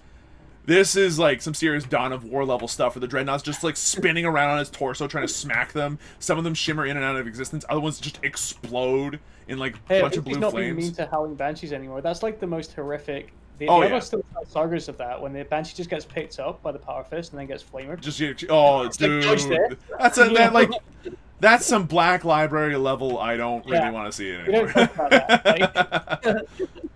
All right, Inceptor's coming out, jumping out from behind the thing. Now, this is where something like Infernal Gateway would be really, really handy. Sorry, and Magnus does have it, and that D6 mortal wounds to everybody within 3 inches thing is going to be nasty if that goes off. By the way, Gary, thank you for the follow, and Kosujo, thank you for the tier 1 subscription for 16 months, 5 months on a 5-month streak. Blah, blah, blah. Really good to have you here, my dude. Now, when it comes to the Teeth of Terra and Iron Father Pharos, Iron Father Pharos is literally just there to repair this Dreadnought. The Librarian, I mean, we'll have to see what he's doing, but if he does not put on the repair spell, I'd be impressed. We'll have to see when the time comes. Because being able to put this Redemptor Dreadnought up another 3 plus D3 health means that effectively Magnus is doing nothing all game. Like, Magnus has been putting out mortal wounds into one Redemptor Dreadnought that still hasn't died. That's 450 points of, oh, well, okay. And if the Redemptor doesn't die, I mean, like, right now, one Redemptor is out of the game for the next couple turns. If Magnus gets to do anything this game, it's going to have to be next turn or the turn after that. Otherwise, he's just not going to have his, he's just not going to be useful enough early enough for it to matter. Yeah. So we're kind of looking at Magnus being the linchpin that we know that he can be. Like, he has to be for this list. He's the only damage they have, really. Yeah. But he's also subsequently an 8-point swing if he dies, because of Assassinate and While We Stand We Fight. So he can't die either, which means he can't go out there, because if he does, he probably will die to Eradicators, Inceptors, and Redemptors. So yeah, I think he was looking to have one Redemptor down at this point, which would have been huge. But unfortunately, Psychic Phase on turn 2 did not go as well as it did on turn 1 in terms of mortal wound output. yeah, which you can't really guarantee. And then and the Vanguard Vets are coming down here to deal with the Pink Horrors, which was definitely an option, and I think one that definitely makes a lot of sense. Because then that way they can dig them out, get the banners back up again, and then subsequently just start rolling over this flank with the Nurglings, and then it's 2 flanks where the Space Marines are able to push out, and the Thousand Suns will be caught in this tiny, itty-bitty corner with 2 models that really don't want to go out and die, which are unfortunately also the 2 units that have to go out. Right now, he could have, like, these Pink Horrors that are, like, surrounding the objective, they could have actually gone behind this rank here and actually stopped that from happening. Because the Nurglings would have screened out from that side. I guess he could have, like, put them, like, next to this Redemptor and charged in from there. 2 CP for the Demons list and 4 CP for our Iron Hands friends. Yeah. Iron Hands could have blown all their CP now as well. They could have, like, been trying to deny everything on, like, 4+. Yeah, but Chris has been really chill about it too. Like, credit where credit's due, Glarg is trying to bait him into so many things. We heard him every single turn right now. He's like, do you want to use the strat? Do you want to do this? Do you want to do that? Huh? You could do this. And Chris is just like, no, no, no, no, no. But, yeah, there's definitely... it's definitely been a really trying kind of game for Chris, and he has to keep his cool. Great way to use your clock is to play with the pens in TTS. Alright, yeah, speaking of time check, right now, it's currently, like, Glarg, despite the complexity of the list, has been sitting at a 1 hour and 13 minutes. Like, he's barely spent any time at all, neither has Chris. Both these players know exactly what they want to do. And now they've changed the mat, so it looks nicer. That's just Singe. Like, that's Singe just did that. Like... We're now playing for a different planet. He just warped them out of there onto another planet. Yeah. I do think that these Space Marine veterans are in a good spot, though. They should be able to do a decent number to the Pink Horrors, and if they start killing enough of them with all these people, and, like, again, the Apothecary's here, these Intercessors are not dying or going anywhere, there should be some stuff going on. So let's go ahead and, like, listen to the players now. I think they're into their Psychic phase. Or they will be soon. Oh no, they're still placing Vanguard Vets. Yeah. Looking at where he kind of wants to go. Now this is an interesting and I think potentially risky deployment. That charge. They're in a lot of trouble. The charge, like not getting the charge at least means that they're also getting Oath and screening for the Redemptor, which I think is still only at 5, which is like a yikes moment. I would have probably gone a little bit harder to heal the guy. But I'm not sure when the Tech Marine heal happens. It might be at the end of the movement phase. End of movement. Okay, yeah. So it could still definitely happen. Iron Father Pharaohs is within range. So yeah, no, that's another 3 wounds. He's back up to 8, which means he's only 1 less wound than he was at the end of last turn. That's getting silly. Yeah, like seriously, this is the kind of list I would love to play, but I feel bad watching it happen. Yeah, so like yesterday with the Apothecary guys, check that game out after this one. It's on here. Oh man. Sorry, the Apothecary definitely earned his points. Like. Oh my god! Like, what happens when you just blunder that bad? It was a blunder to say the least, but it was a very entertaining I one. think this is might be it. All right, so the Vanguard vets are out there. I like the positioning of the Vanguard vets too, as well, because if they do manage to do a lot to the pink movement cores, phase they're in a now. better spot to remove the Second nerdlings. phase.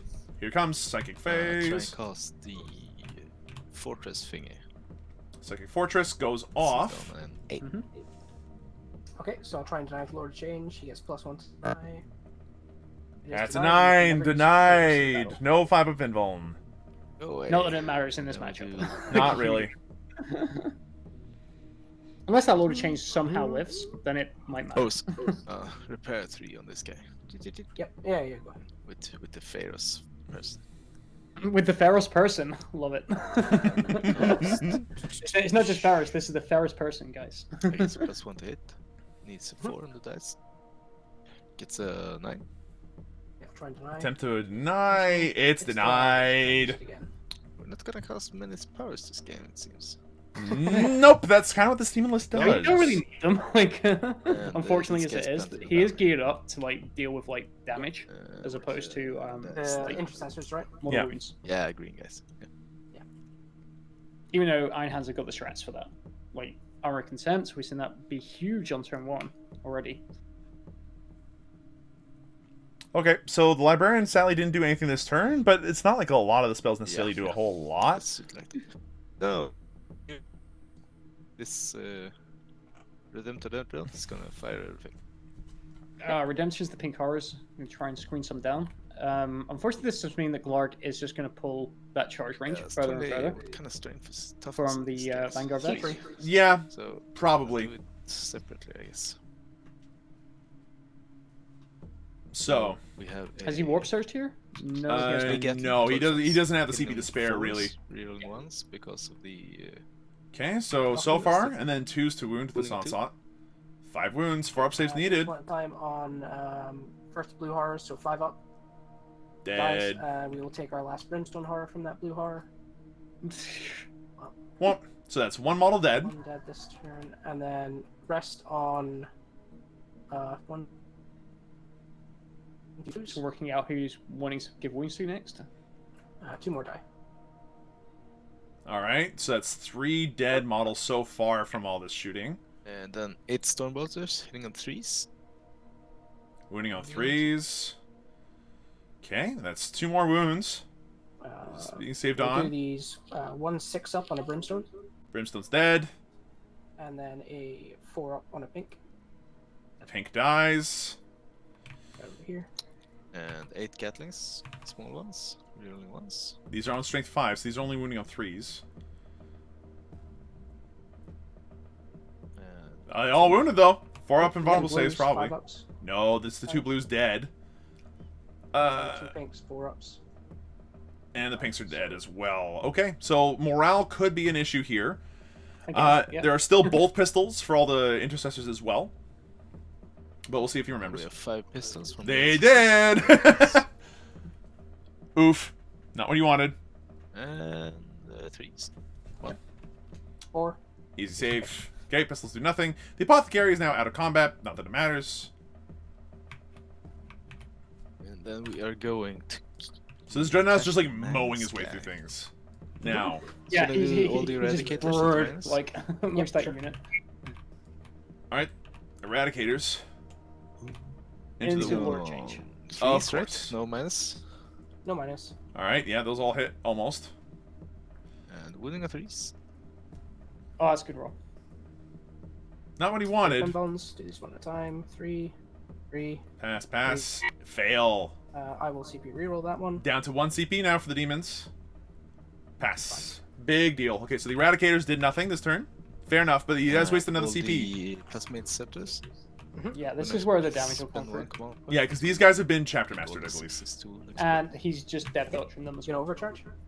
Yep. Or the 6s to wound. 10d3. Oh, Jesus! That's a lot of shots! Rerolling those ones. One dies. Okay, dodging, sorry, he gave 6s Four. exploding, I think. Rerolling once, goes to the guy. Explode, -4. Oh my god. Oh, That's 10 damage. And then this Redemptor is shooting everything into him. Unless if it wasn't overcharged. Oh, okay. Which would make sense. Gatlings first, hitting on. There's no need, he's got plenty of overshots here. So, and he's got 1 wound left. Yeah. That's a fair point. Once. And the apothecary's on the other side of the map, so it's not like he can just bring one back next to him. That's true. Twice. Yep. And the Lord changes -1 damage taken. Oh, okay, that's a big difference. Yeah. Oh, yeah. Come on. And he's dead. And that's a point. And a while we stand gone and assassinate. So Oath of Moment kicking in, assassinate kicking in, while we stand we fight being nerfed down, and that's the end of that flank effectively. These cultists are now in a very scary position. Not because they can be seen, but more importantly because now these Inceptors can just kind of do whatever they want. The Intercessors can do whatever they want. The Redemptors here are only really in danger because of the of Magnus. Hey, yeah. It's 7. I'm gonna reroll. Reroll. This is important. It's No, 8. not that's good. enough. Alright, so the Vanguard Okay, vets are going to sit that's there. Okay. Wait, Yep. no, I'm gonna attack you and shit. Yeah, we're gonna fight. Okay, you attack me first. In this case, yeah, Big Bird doesn't No, seem no, to sorry, have no, the charge 6 of captains Feel No first. Pain Oh, heal. yeah, Feel No Pain this time? He's free now because you.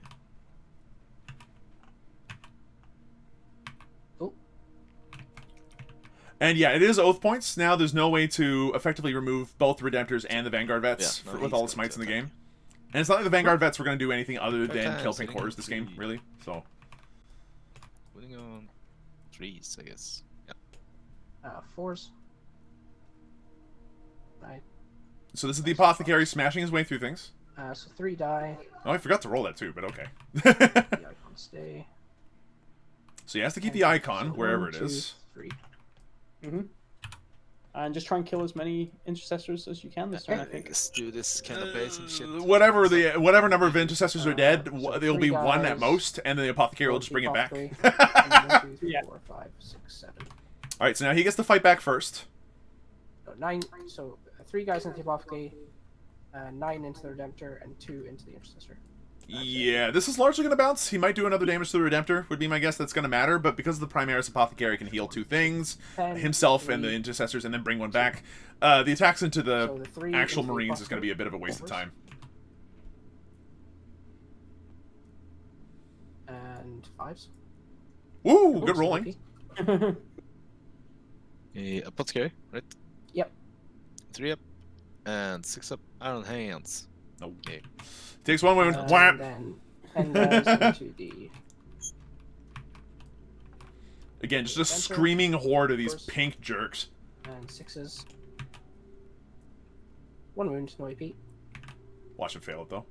But Oh, they get him no! eventually. Oh, So man! 1 wound him every. Those pink horrors have done Two almost the guys same amount of into damage as the Magnus has.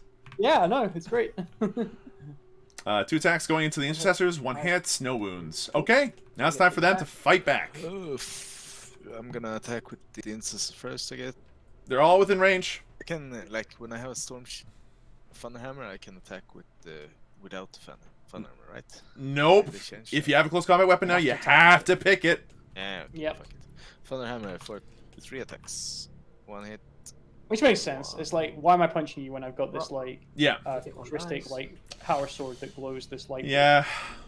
I remember there was a time in the last season where I had a bunch of Lich Guard that tagged and trapped broadside suits. And then I was Yeah. like, I'm just not going to attack with my swords. That wouldn't happen anymore. 4s. 2 more down. Another 3 dead. So at this point, they're almost below half. They must be.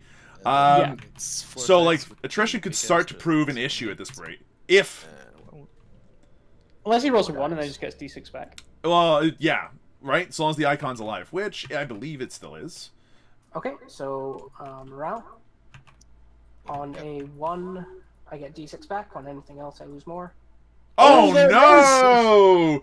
Okay, I did versus And it's a reasonable number of them that come back, too. So 4 of the horrors just like, "Whap," come back, no problem. Eep. We will just... 16% chances, man, they happen.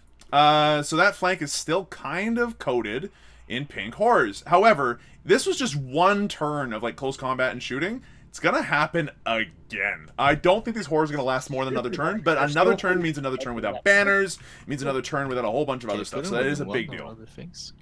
Yeah, they can. If I'm in engagement range, I can put them in engagement range. So Yeah. no, this is a really reasonable moment for those horrors. So they are doing exactly what they need to do. Although the Iron Hands are starting to secure their side of the board, it is the top of turn 3, and like the Iron Hands are still only going to get 5 points for their primary. Starting next turn, they're gonna start getting a little bit more. Max primary for the demons here, that's huge Yeah, as well. the max primary for the demons here means that as long as they even hold 2 for the rest of the game, they've got their 45 out of 45 that they need. So right now it's 40 to 22. And secondaries wise, both the players are still like doing fine. Overall, like it's still 10 points for All We Stand We Fight, which is okay. An Oath of Moment, at the rate this is going, will probably end up scoring like 3 points a turn, maybe even 4 if they're lucky, on a turn where they decide to throw a character away. But I think the big question is here, is does he actually go hand with Magnus this turn, like into the middle of the board, get that mortal wound damage off, warp time him for like a really like quick charge into the back line. That's what I'm curious to see if he does this turn. I think the timing is good for it, or he could just wait another turn. I think he kind of, like, he wants to, but he can't really afford to have Magnus die immediately afterwards, too. Because if Magnus goes, that's another 5 points for All We Stand We Fight, and another 3 points for Assassinate for Chris, and then another point for Oath of Moment. And then all your damage output's gone. Like, what's a Demon Prince going to do against a Redemptor Dreadnought? Tickle it? He'll do a maximum of, like, 4 damage, because Duty Eternal exists. So, it's definitely, like, not where you want to be on that front. But he has to go out now. If he doesn't, then the Iron Hands will be able to just like start maneuvering around, wipe him off the one objective, take control of the middle objective here, without any like contest. It's tough. He has to go out there and do things, but it's at an extreme risk. If Chris can punish those punish that risk taking, perfect. But we'll have to see right now. The Librarian's in a decent position to try to deny. And right now there is also still enough CP to do the denial if he needs to. It's 2-2 right now in terms of CP. And although the Demons list started off with 5, they're doing okay with their CP regen as well, which is like great. It's what they need. Lots of pre-measuring going around, making sure that Magnus doesn't get hurt or killed, and the Demon Prince doesn't get denied the warp time, which is vital, to say the least. And like this pink horror play is definitely the play of the game. If I had to pick a play right now that is going to win Glarg the game at all, this is it. Not what we expected to be the MVP of this game at all. Yeah, but at the same time, every single part of this list, of this Chaos Soup list, has to be able to play to that level of playmaker. Otherwise, you're not playing it correctly. Every part of the list is important and was chosen specifically by TJ Lanigan to make it happen. And Glarg is piloting it really, really well. Again, let's look at the time for a half second. You start off with 95 minutes, and like they have barely started to peak at the 70-minute mark for what's left on their clocks.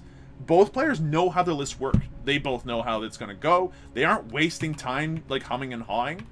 They've practiced this list and know what they're doing. It's because both of them play in real life like GTs as well, so that certainly helps. Like, you know, with clocks, because you're using like in a GT, you're using a clock for like all 5 of your games. Yeah. So, you know, it's perfectly fine. I expected this game to be like pretty fast play from both of them, and it's something. And it's still not a fast game either, in the sense that there's still a lot of stuff left on the board, and there's lots of action happening. It's a absolute slobber knocker. Things are dying left and right, but it's kind of like it's bouncing back. There's still a lot of tactical choices to be made. I think the Space Marines have lost 1 squad of infiltrators, and even then, completely, I think. Let's see. Yeah, because the last one must have run or something. Nope, there's still one hiding here in the ruin. So they actually do have this objective now. Yeah, like there's not a whole squad of Space Marines that has died yet, and like the Redemptor Dreadnoughts are still very much alive. Meanwhile, Tzeentch has lost a Big Bird and then a bunch of horrors. That's it, and a bunch of Nurglings, to be fair. But like nothing super substantial outside of Big Bird. Looking play, we're seeing it again. Looking to start those Inceptors for another turn. Yep. Looking for the charger off and get that objective as well. That'll be big if he makes that charge, and then the Inceptors do nothing back to the Nurglings. It means that he will hold this objective again, which means Chris has to put firepower into those Nurglings to remove them. The other Nurglings on the other flank are perfectly fine where they are. Another unit's moved up for engage and to also be the second wave into this Redemptor. Oh no, wait. These Nurglings are gonna go forward actually. All right, so the Nurglings on the yellow Nurglings are moving forward. I'm not sure if he needed to, but Just gonna make sure they're still off the terrain. And go like this. all right, that will keep them safe from most of the firepower, as they are still very obscured by this footprint. So second phase, we're gonna start with Araman. Forgets to do Gaze of Fate first. Gaze of Fate from There you go, buddy. Yeah, there we go. In it right now. on easy 6 goes off, so I got my Gaze of Fate reroll dice. Nice. He's done. Hey, how we flips them over like that? I keep thinking It's helpful. An easy 6 to go off on the dice. Goes off at 7. Okay. Do you want to deny? I think you are in range for some things now. So yeah, you're in range to deny Araman with Librarian or Magnus. Yeah, what did you cost? -1 to hit. That's not the What spell he should you wants to get? remove. Yeah. I got a 6, which is a 7 on the die, with +1. It is an important one, though. Removing the -1 is a deal, but I'm not sure if it's as big a deal Yeah, as... sure, let's go. Actually, now I think about it, if he can get off Need Null a- Zone, that's a bigger deal. Need a 9 then, I guess. Yep. Okay, so then we'll do Weaver of Fates, so the +1 invuln.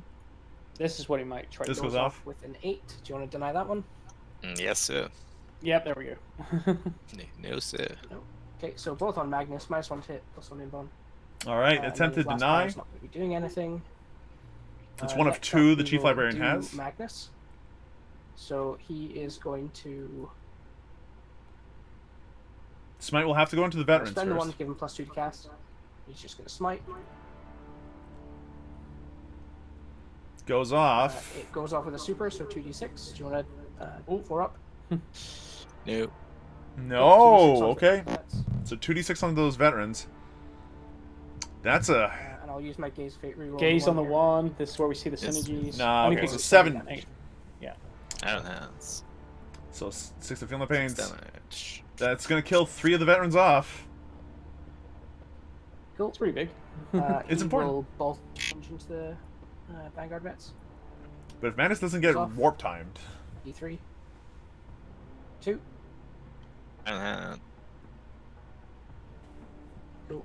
And then Does. he's going to Doom Bolt into the Inceptors. Oh, he can see them, eh?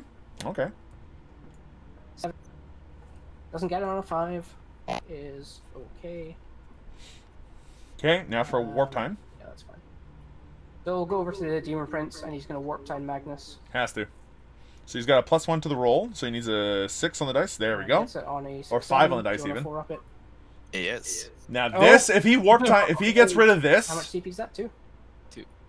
So Do I get any of your CP? zero. I get 1 CP. all right. If this goes off, Okay. Magnus is in a Great. very big pickle. Oh no! There goes the warp time. And then he is going to temporal manipulate. No, sorry, warp realities.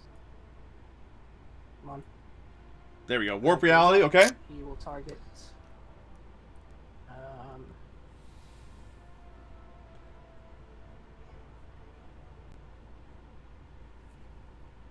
He'll target this terrain piece, which I think he can actually should be within 24. He can't? Okay, that's annoying. Okay, so he Yeah. is going to target just this terrain priest and this 13 wound redemptor then with warp realities. So does Magnus go for a long charge Yes. now? Okay. With that redemptor, yeah, for Um, sure. Charge phase. We are going to do the Nurglings into the Inceptor. That's the deal. Needs a Yeah, 7. no CP for Overwatch, so it's Gets perfectly it. safe.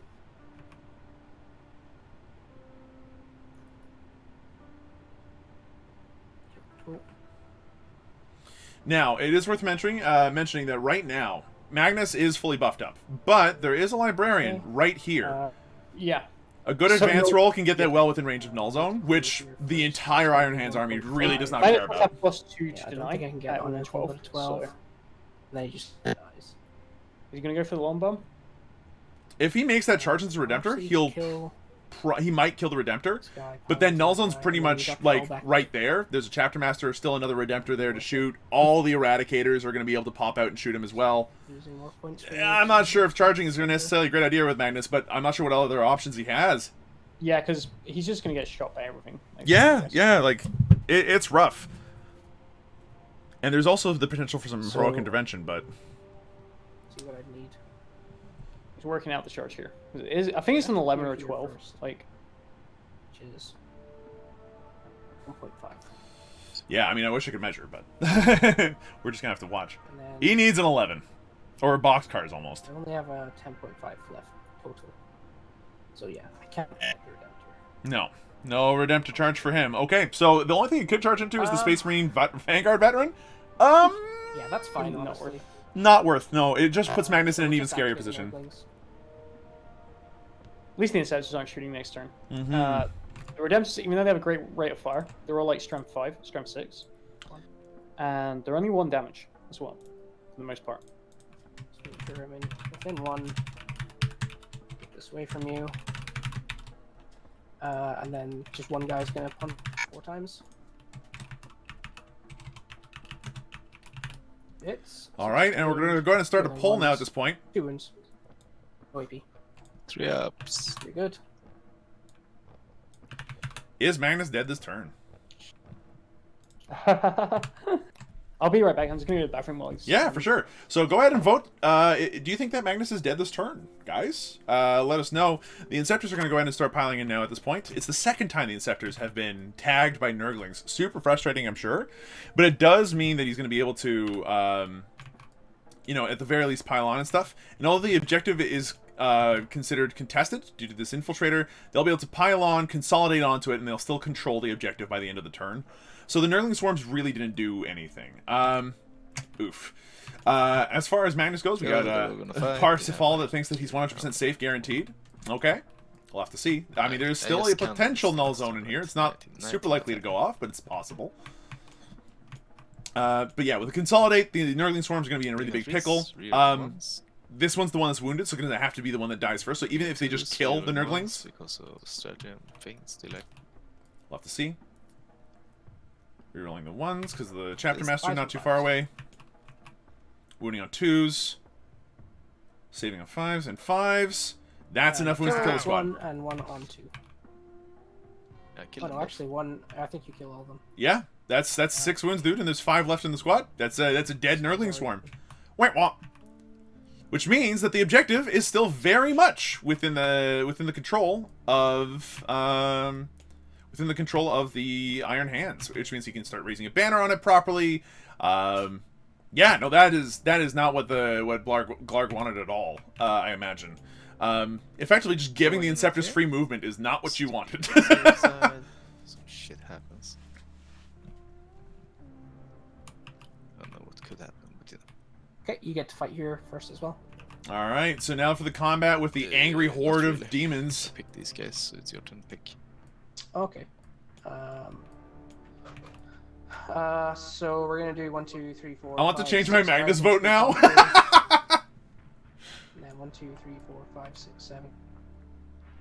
Just a lot of demons, man.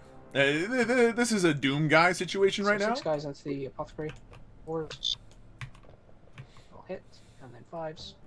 Typhoon. Whoa! No AP. 3 up! The Intercessor take Enhance. 1 damage. Hey. No, the Apothecary, sorry, takes 1 damage. 3, 4, 5, 6, 7, 8, 9, 10. Everyone guys hates into buff the- crease, so I'd have put more attacks into him. That's just me. I mean, well, he did put in a lot of attacks. He put in as many as he could. But, odds are odds, man. 4s and 6s. 6 is to the Redemptor. Nope. The Redemptor finally does not take damage. Yes, so another... For those of you wondering about Magnus's position, here he is. He has all of his defensive buffs right now. 3 up invulnerable save and -1 to be hit. But failure to warp time. Yes. Fists. Ooh. All right, so it's some damage. 1 horror Nice. dies, which is actually the worst thing possible. 4 attacks with the apothecary. And it One. wounds. Or Another one dead. Okay, the Redemptor has to put in some serious work here, otherwise it's just not going to be enough. Yep. Oh no. Oh no! Okay, so like them okay, failing morale check. morale happens on a 6. Can't And if he fail rolls a on, 1, which is an 8. More comeback. if he rolls a 1, So I fail on a 6. I get fails on a 6, if he rolls a 1, it's bad. Okay, 5. fine. Nothing happens. Okay, that's fine. I will fail on something with my veteran in the middle. Not think on you're 2. good. Not on a 2 though. So the veteran does not fall back or run away That's all my mark. or fail morale, so Oath of Moment is going to go off for the So at the end full of that, points. I will get another 2 for Probably. engage. And it's over to you. Alright, so start of the Yes, turn, he holds 2. Claim 10 points. So he gets his 10 points. It's 32 to 42, and the Iron Hands are in a really good spot, actually. Yeah, we're banking on Magnus surviving this turn. Like, I think if Magnus lives, Chaos Demons do take this. Give me my If Magnus lives this turn, then it's Yes. because the Iron Hands would have had to extend to kill him.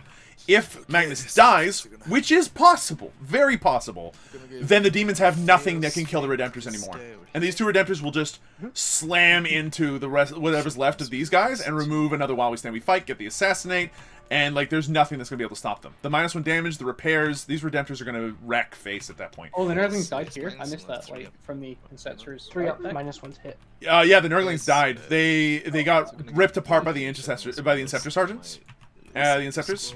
So now they're not even like tagged. It is not a good position, I think is the safe way of putting it. Just looking at this at the bottom of turn 3, how are you feeling about the positions that you're seeing here, Ariver? Like I said, I think Magnus lives here. I think Chaos Demons take it. Magnus dies here. I think Iron Hands take it. Well, that's because you put your prediction on the demons anyway. But look at this right now. What do you think Chris needs to do this turn? Kill Magnus. Kill Magnus. Raise banners where possible. Speaking of which, banners can now finally start going off on this objective back here. So he gets 1 point for that. That should actually put him up to 33. If my math is correct. I like how the Vanguard vet just looked at Magnus and went, no. Yeah. Well, yeah, it said he's going to go the other way. Sadly, he can't get close enough to the Apothecary, but... Alright, here come the Redemptors. If the 2 Redemptors can go in there with Wisdom of the Ancients and some other stuff to just give them the buffs they need to charge in and do the damage they need to against this, it can work. The Chapter Master can give rerolls to, like, both of them if he pops out as well. And then one of them just gives the Lieutenant rerolls to the other as well. And then they're hitting on 3s, rerolling, wounding on 2s, rerolling. For rerolls to try to bring Magnus down. Inceptor's coming out. The Eradicators can pop out and shoot as well. Like, this is the turn. And if they can kill Magnus, that is, again, an 8-point swing. No, a 9-point swing. Because they'll have killed a monster character or creature with Oath of Moment as well. This is a big turn. Depending on how Chris does here, this will decide the rest of the game. If Chris fails to kill Magnus, then there's still a chance for Glarg, but Magnus will be hurt. I don't think Magnus comes out of here with 18 out of 18 wounds. Lieutenant Buff had to happen in the command phase. He's Okay. not used his gaze, I don't think. Hey, he used the CP on something. No, gaze. His gaze of fate. Did he not use it on the damage dice for Smite this turn? Yeah, he did. So he's got a CP reroll for 1 save. Probably save that for the Eradicators would be the smart thing to do. The Eradicators or a Redemptor Fist. Either one would be good. Well, he can use his last CP in the 5 phase. It's a different phase. Until he's Yeah. not shooting here. Exactly. Gaze is gone anyway since last only during Glark's turn. I mean, yes, that is the case. But I think that we were both... I was mistalking, is the point. Okay, so these Chaos Cultists are just kind of sitting and chilling here. I'm Chaos surprised. Cultists are having a great time. They're having, like... It's one guy's birthday party in there. And they've all got, like, cake and, like, juice. And they're happy. Like, the one guy that's sitting in there is just like... And this is a great bar. I'm really glad you guys came out to hang out with me on my birthday. And the rest of them are like... Yeah, dude. Zine should put it on for you. It's been a great time. Meanwhile, like, there's all this carnage. All of a sudden. Yeah, meanwhile, there's all this carnage happening everywhere else. Oh, we have intercessors moving out onto the objective, I guess. No, this is and it's worth mentioning again. The only units that have died have been 2 squads of Nurglings and Big Bird. Yeah. That's it. Everything else so far has not yet died. And if the Vanguard, and if the Space Marine veteran lives through another fight with the through a fight with the Pink Horrors, then the Apothecary can start healing him and bringing back members of his squad. I'm not sure if it's necessary, but all right. So the intercessors are coming out here to just make sure that there's some OBSEC ready to go on this objective. There won't be any more Nurglings to contest. The last squads of Nurglings are here and on the right flank. Now the right flank here is also a problem because these purple swarms could charge in and then continue to tie up. Continue doing what the horrors were doing. Yeah. Yeah, exactly. And like that's not what you want. But okay, chapter masters come out. There's no way to get the chapter master to offer rerolls during the fight phase, but he will be able to offer reroll ones during the shooting phase for everybody here involved. That's pretty sweet. The intercessors are preparing to shoot cultists next turn. Yeah, I think so. Are in Sepsis core? Yes. Oh. Yeah, everything in this army that is not a character is core. Makes me even more angry. I mean, dude, I play Necrons. I wish that my destroyers were core, but no. It's just not how it works. It's like, what isn't core in, like, Space Marines? Literally, just like Forge World stuff. I'll get upset. And Centurions. That's it. And vehicles, which you would kind of expect. Although it'd be kind of funny if Imperial Guard, when they get a codex, they get core vehicles because they are such an important component of their army. Yeah. I want to see Bulgrins get core. That'd be super cool. No, absolutely not. All right, so it turns out that after the end of the poll, the vast majority of people believe that he'll live. Magnus is apparently going to live. Magnus is going to live. Let's see it. Like, let's see if you guys are correct. I would make a prediction, but I need to stop making predictions for who's going to win at the start of the game. I need to start using those predictions early on to do like, okay, so how's it going to look like by turn 3? You know, that kind of stuff. Or who's going to win the roll-off. Did Magnus do anything wrong? And the Librarian is going to stay safe this turn. I'm on that objective now, right? So... He is the only one on the Magnus objective. Lives. Definitely get around there. He'll have to fall back to do that, though. Like, there's no way that if he charges in with both Redemptors, that Magnus kills both Redemptors. Oh, yeah. Oh, that's a good point. He can't cast if he falls back. Yeah, so... He can't cast if he falls back. He can't cast through walls. And on top of that, he won't be able to, even with Warp Time, do all this other crazy stuff. So, yeah. No, this turn, Magnus is going to have to, like, commit to a fight. And the real trick is he going to commit to a fight that he can't win, or can't he? Bear in mind, the Demon Princes each can actually party in combat as well. He's actually not terrible. Yeah, no, but he can rip apart, like, everything except for the Redemptors. The Redemptors only take 1 damage per wound from him. And, like... Yeah, so that's like 5 damage, if everything goes and that's before he gets the Iron Hands 6-up Feel No Pains. Like... the Redemptor Dreadnought is... Other than, like, the updated, like, Death Guard Demon Prince is probably like the best one. Oh, here's something interesting. Are we trying to fall back? He's thinking about it. Sehr interessant. I could see that being a thing. I'd almost keep them in combat myself, just so that way eventually you're doing something. Like you're still doing like a decent number of attacks with them every turn, but I see, and like you get access to your pistols this turn. Like time is a factor, and right now this entire flank is running out of time. He's working out if he can take the objective back, or contest. Yeah. One thing that could have actually been really funny here is if the horrors had taken Scorched Earth. They can still do the action to Scorched Earth. Yeah. Hilariously. So they could just remove the objective, and although they don't have the secondary to make use of it, everybody has access to the Scorched Earth action. So like. They could just remove the objective from existence. This may be heresy, but watching games like this is so much more enjoyable. Than what? I'm bad, your words. And secondarily, I'm glad that you're enjoying it. So I'm gonna go ahead and actually turn on the chat. Heresy, that's for sure. We got Magnus, we've got a Demon Prince, we had a Lord of Change. Lots of heresy So going yeah, I on think in this this. game. So if this guy goes, We had lots of he heresy going can on just last go night as well, because we had straight Dark forward Angels on here. Yep. So, here. you know, This guy should heresy all have weekend. enough movement to just climb and stand. So that'd be 2 up, 2, and then you need to, for the back of your base, go 3 inches. So yeah, working out some very finicky measurements Yeah, around so this that- crate. That's 7 inches of movement. And you only have 6. Because if you want to go up and then down, that's...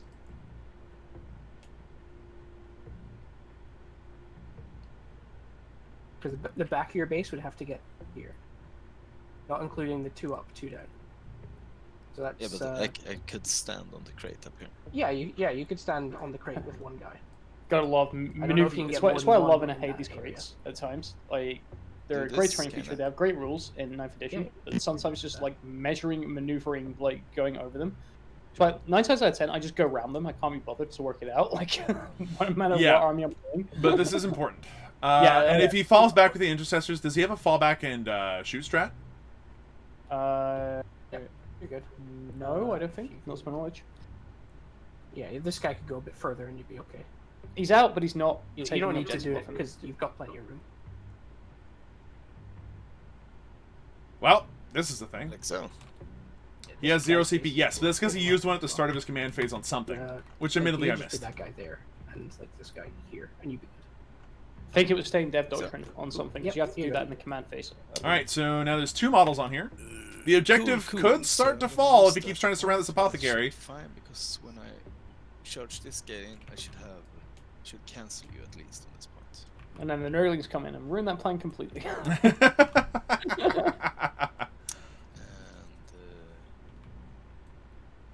Yeah, he's played the Nurglings Yes, well. so, He's yeah, still got like Apothecary's 2 gonna full heal units himself. on this flank. Lieutenant rerolls on the Dread. Yeah, that makes sense. Right, big shooting face. This is like decides the game. Like right here, I think, after the psychic. Yeah, because it's gonna hope like what Chris is hoping for is that Magnus gets hurt enough that it matters. But we have a second phase yeah, first. that's that. Okay. So the apothecary's back up to full. The intercessors are back up to full. Just heals all the things.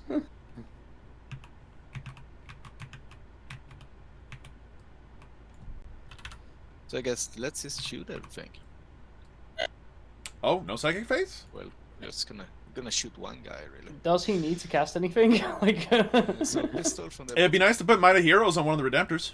hitting Yeah, on yeah, I 3.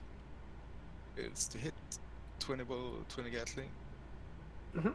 from the Redemptor. Oh right, I had So trying to remove more pink horrors. big Gatling hitting on 4s. Hitting on 2. Rerolling nothing. Okay. 4 ups. 3 die so far. That's a good start.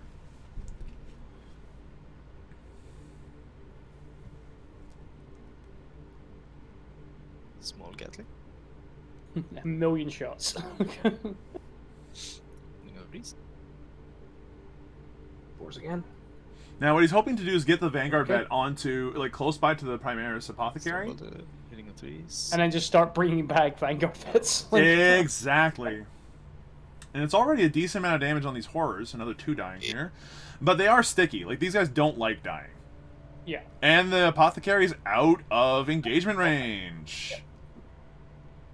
So the Apothecary can now charge again if he really wants to. Actually, So I gonna want sh- this- Yeah, there's no point pulling him out. 'Cause he'll just charge him and get an extra attack. So Yeah, yeah. Yes. I think he did that like last turn as well. So we have like one guy over here.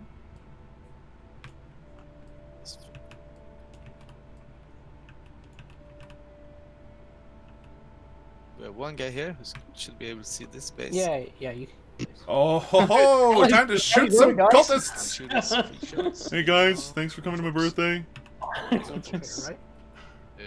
No, this guy is an infiltrator. He's raising a banner, so he's not shooting. Oh this yeah, guy. of course. Yeah. So 1 wound at -1. -1 because tactical doctrine. 3's to a no. They're total 3. Oh, these ones were my failed hits. Oh, Hitting okay. on 4s. So 6.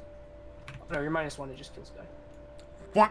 Okay, now the cultists suddenly have a leadership issue. why they're never seen. So the Eradicators into Magnus. All right, here's the big stuff. Red. Radigators into Magnus. Oh, 3 4s actually. 4s I think. Rerolling ones because Captain. The master of the chapter. Decent rerolls. Okay, wounding on 3s. C7. Oh, Eradicators, sorry. Okay. 3 up on Thunderbolts. 1 fails. I will CP reroll. CP reroll immediately. Yeah, this is where you go. Unsurprising. The one that damaged. Oh no, it goes through, so that's D6 damage. MS. 3. The 3. Not a bad start. Down to 15. Do you know what this reminds me of? When people used to go in on I'm fine with Castellan. this. So, It's gotta work. This has gotta work.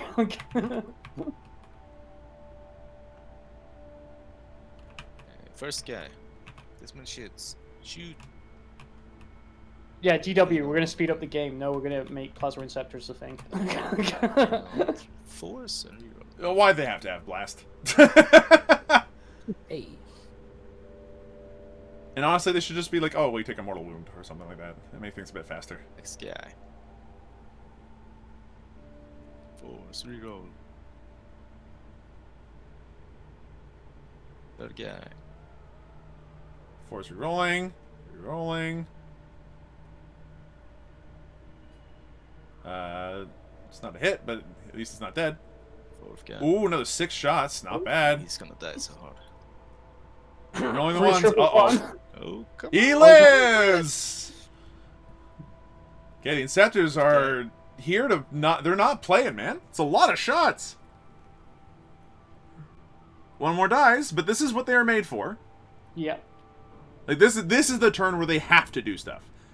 Oh yeah. So, if you're gonna die, now's the time to blow yourself up in the face. 4 more shots. Rerolling the ones and everything else. Okay, 2 hits out of that guy. That, honestly... 3s rerolling ones. Rerolling the ones. Whoa! That's a lot of wounds. Bottom of round 3, and that is no. 10 damage on the Magnus already. He's down to 5 wounds left. He is so no. gonna die. Receptors have gone up in points. Oh my god. Bottom of turn 3, and Magnus dying here is a big problem. Redemptor. Alright, Redemptor the first. He's... His rocket pod first. Rocket Pod, D3 shots. Ooh, hitting on 4s. Yes. Wounding on 4s. 4s. Should be strength 7 for that Rocket Pod, if I remember correctly. Wounding on 4 because. Nothing? So, No. No, this is a lot of DACA. Hold the Gatling. Hitting on Do you have CP for the charge mortal wound strat? No, he does not. 4s. And he's kind of banking on the Redemptors doing the damage, I think. No 5s. Rerolling ones. Okay, it's another bunch on 3 up and vulnerable. It's another 2 damage. He's down to 3 left. He's on his bottom bracket. Magnus not having a good time with this. Which means that his number of, like, his ability to kill a Redemptor now is extremely low. He's losing his casting bonus. He's losing his attacks. All hit. Pretty much. Wounding on 5s. Rerolling the 1s. It's 2 wounds. He's 2 good. saves. Finally, he's making saves. Okay. Yep. He is K. So next guy. Next Redemptor Dreadnought. And again, if Magnus goes down this turn, that is the end of the offense for the Souplists. They'll have to play the mission extremely well to be able to take the win out of after this, I think. Rerolling the 1s. Probably gonna do it. Oh! Oh, that's He's at 1 wound left! Stormbolter. Okay, and we're going through with the Stormbolters too. Alright, okay. I see how this is gonna go. Stormbolt is gonna kill him. 2 saves. It There we kills go. him! The Holy Bolter removes him from existence, which means Assassinate goes off. Oath of Moment goes off. -5 points for Always Stand, We Fight. Oh, that's not what you want to I'm just see. taking down. So, currently, there is a Don't even need large... to charge him. Now, it's not the end of the world, right? No. It's not the end of the world, but this footprint So, is largely maintained by is- horrors, nurglings, and cultists. The Demon Prince is worth another 8 points, 9 points. He cannot throw him into combat against Redemptor Dreadnoughts, so this Demon Prince is going to just hide. It's going to hide all game. If he doesn't, Yeah, I'd be charges. impressed. Oh, it's not what you want to see. Iron Hands This, doing some work on TJ the one Lanigan's list. veteran. Going to charge into the horse on the side. All right, veteran charge, 10 inches, Yes, easy in. So that's... I'm surprised he's not putting that closer to the Primaris Apothecary, to be honest. But he is going to base the horrors, so that way the intercessors can't... He hates it. So Yeah, the right. intercessors That's cannot what get, you know, tagged. Can I Oh. cast my spell? Once he starts bringing horrors I back. only had the one. But I will take denies from Magnus. Yes, Yeah. yes, of course. Yeah, goes off on a Deny. 7. Nope, no deny. Don't reroll ones, so yeah, it's fine. All right, This so guy he... has +1, whatever. Yeah, he's got Mana Heroes on the Fart Redemptor Dreadnought. Not that he Okay, needed it. that's Very nice of you. I'm gonna try and charge these Nurglings with my Redemptor. Okay. Oh, now the Redemptor Dreadnought's going to... Oh, no! They are within an inch of the wall! The Redemptor Dreadnought could just charge into the Nurglings and we'll start wiping them off. With a 6. 6 is get it. not going to be enough? Is it? I don't think so. That is fine by me. That's So, fine gonna by me, attack okay. it. All right. You did, yeah. The Apothecaries didn't come out right. Yep. All right. Okay. So, let's run first. So at this point, there's 5 horrors that have died. Right now, leadership is an issue. If even one more dies, the only way that the horrors pass is on a 1, which is a big deal. Threes. Wounding on 3's re-rolling with his Lightning Claw. Full rerolls. It all wounds, so it's going to be a bunch of 4-up saves. No, that's another 3 dead. Okay, so the horrors are now in a rough position. If they fail morale, then a bunch of them could fail attrition. Five. And it's still not over yet. So hit me with your thing. Actually, I want to take these two. This here, and then take this guy. Okay. Yes. Now, No. no, it would be contested if he did that. Can you take that thing? Oh, or is it? No, it is contested. Should be Actually, no, it's in Space Marine control right Yeah, now. but you're 6 guys. Yeah. Yeah, and Yeah, you need 2 within 2 if you're 6. Yeah, but there is enough people yeah, within 2. he's within 2. We're all within 2 and 2. These guys are not within 2. Oh, you're right. This guy was based here. Yeah, I'll just take something. Okay. The horrors are finally starting to thin out. Okay. They're going to be Nurglings coming, but I have to go this way. the Nurglings are a lot easier to squish with the Redemptor, so it might not matter. Yeah, it might not matter at all. Like, Alright, so all of them So he's just gonna. are now within melee range of at least the Redemptor. The Space Marine Veteran is actually even harder to wound, because they're still wounding on 5s. And he's got a 2-up save. 3 attacks into the Vanguard Vet, 3 attacks into the Redemptor. I expect 0 damage, but let's find out. So into the Vanguard Vet, 4s and 5s. 1 wound to the Vanguard Vet, just needs a 2. Yeah, okay, easy Say. peasy. And then 3 into the Redemptor. 4s, 6s. Oh. Yeah. Whatever. No damage. Surprise, Brought me surprise. back. Yeah, streak has ended. The Redemptor! Yeah. Time to punch! 3 hits from the 3 hits, Redemptor. wounding on 2s, that's 3 wounds. 3 4-up saves needed. Only 1, so 2 more horrors die. Now this is, not good. So this flank will probably start to crumble. It has now officially started to crumble now. With Magnus being taken out in the center, Actually, no. pretty much all the offensive power has he been taken out wasn't of Glarg's list. And although he's Oh, ahead yeah, on that's true. primary, Okay. he's about to start, like, Yeah. not having as much That of a is lead as he'd exactly- like. Okay, so morale. Morale. Because his Morale. secondary is now One so here, unbelievably also low. here. Please don't roll a 1. Please. 3. No, that's another one who runs. So yeah, they lose another one. And then and then 3 there's 3 more left. on 1s and 2s, they run. This could be a problem. Okay, only 1 more runs. But it does mean the Space Marines finally have the objective. That's a big deal. The Nurglings are going to go ahead and change that Get another 3 again, points. making sure that the Space Marines only get 10. But Does it fill out with something, right? Yep, you fell back with these. Oh, right, the intercessors. instances. Yeah. yeah, so he gets 2 for Oath of Moment off of that alone. So your turn. Yeah, the weakness here is so that Raise the I Banners will High drop- has only gone off for 1 point. It's currently okay. it's going to be Yes. 5, 10. I don't think it's going to be the full. Let's see, 1, The game is 2, 3. lagging. He does not control more, so he's going to get 10 instead. So it's 52 to 39 at the top of turn 4. Where do you think this is going to go, Arover? Because right now I've got my own suspicions. yeah, he can't deal with the shooting. Like that's the big problem. Like with the Iron Hands list, regardless of what army you're fighting, it's the shooting is super effective. Like in this list, like you just seen what Iron Hands shooting did to Magnus. He was a 3-up invul, -1 hit, and they just didn't care. Like the amount of reroll synergies was like huge. So as soon as like any of like Demon Prince Arrowmen, which are a lot less tanky, pop their heads out to do something, we're going to see exactly the same thing happen. There's play with these Nurglings still to keep this objective like contested, and I think going for like max primary is probably the way out of this struggle right now. Well, his primary can only get another maximum 10 points. Yeah. So assuming he gets maximum like those 10 points, and then another couple of points for Always Stand We Fight, because he's not going to get 3 points on that ever again. Yeah, he's not getting assassinated. There's no possible conceivable way to get assassinated. Yeah. Like, so Engage on All Fronts is going to get another 4 points, probably, putting him up to 11 for that. While We Stand We Fight is going to maximum be at 5. And Assassinate is going to be a 0. So that's going to be a total of 16 points for that, and he can get an additional 10 points from the primary. Mm-hmm. It's not a whole lot of extra points he's getting here. Like, he's got an additional 10, 15, 19 points coming in. He's going to be sitting at around a 71 would be my guess. Whereas the Iron Hands still have an additional at least 20 points to get on the primary, which is and potentially more if they depending on how well they do. Raise the Banner is going to continue to increase for at least another 2-3 points. Assassinate's already at like 6. If he gets any more than 6, I'd be impressed.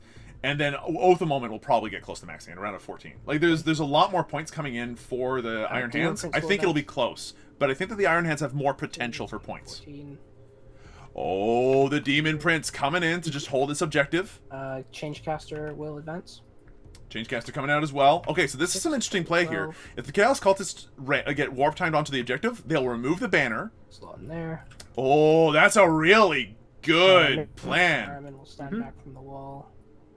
And now moving the Nurglings back to prevent that wall charge that's going to come in. Yep, good plan. But it does mean a wraparound charge from the Redemptor Dreadnought, and then charging the characters and killing them instead is a problem. Oh yeah. Because that's another 6 points of Assassinate right there, plus 1 point for Oath of Moment. These guys are standing there. Each, if he kills them in individual turns, which is... You're not going to fall back. I mean, something he could definitely try for. It's definitely going to be a tough game for the Iron Hands to win this. I think it's going to be close. Okay. Second phase. But if Glarg is unlucky, it could definitely go his way. It could definitely go against him, is what I'm trying to say. Because he needs to keep the Demon the ones Prince. that matter most. Demon Prince is going to warp time. Still not gazing first. Oh no. Warp time goes off. Goes off with a 7. And you can string these colors between these two objectives now. You are in deny range, I think. Yep, you're in deny range. This would be an important deny. Big deny. No. Okay, cultist will advance. Oh, big 6. He's got those two objectives now. Yep, that denies primary on at least a couple of them. Can you advance on the warp time? I mean, if these Nurglings get in, he's getting 0 points. Yeah. Now, post-fac... Move as if it was my movement phase. Post-fac, I don't Not think you're allowed to using advance off of warp reps. time Can't do anymore. that. But both the banners are down again. Big play. That's for it. Although, actually, hold on. Let's take a look at this. He does need to keep 2 within 2, because there are still 9 of them left alive. Yeah. Yeah, there it is. Okay, cool. So he will wipe the cultists off the objective, but that's another turn where the primary is, like, just not where you want it to be. Okay. He will warp realities. Yeah. If he doesn't warp reality onto this front Redemptor Dreadnought, I'd be impressed. Fine, honestly. Glarg is playing this really, really well. Yeah. Focusing on primary denial, which is like his one way to win this, like right now. Yep. If he denies enough of the primary, like if it becomes a 15-point deficit by the start of turn 5, which I think is what's about to happen, it's going to be nearly impossible. Actually, just the Vanguard. We're straight into the charge phase. Don't need charge intercessor, so he needs a 5-inch charge. I mean, there's no guns, really. I mean, yeah, but he had like a load of powers he could have cast, but it done like nothing. Yeah. Yes, with 7. So the Nurglings are now on the objective. And depending on how strong the counterpunch is, depending on how strong the counterpunch is, yeah, there might not be a chance for even 5 points here. Point.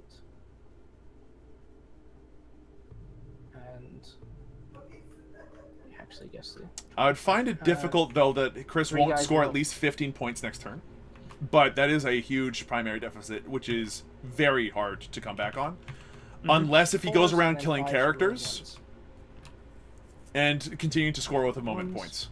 Which will only happen if he doesn't fall 3 back. wounds, no AP. 2 up. Hey, he's good. Okay, and you get to swing. So the Vanguard vet... Redemptor will swing. Oh, the Redemptor's going to swing first? Yeah, makes Attacks, sense. Hitting on 3s. Choose the wound. There you go. 2. It's important to keep one horror alive here as Yep. well. So that's four 1 up. wound, 1 4 up. It pretty fine. lives. And the veteran hitting on 3s. Wounding on This might do it. 3. What's happening with this? I don't know, the game keeps on stuttering. Like just then. 4 ups again. Shame that library wasn't within heroic don't intervention know. range. Really well played. Womp womp. Okay, so there goes the horrors. They're finally dead. Which means that there's OBSEC on here and 4 models, so this objective is now contested.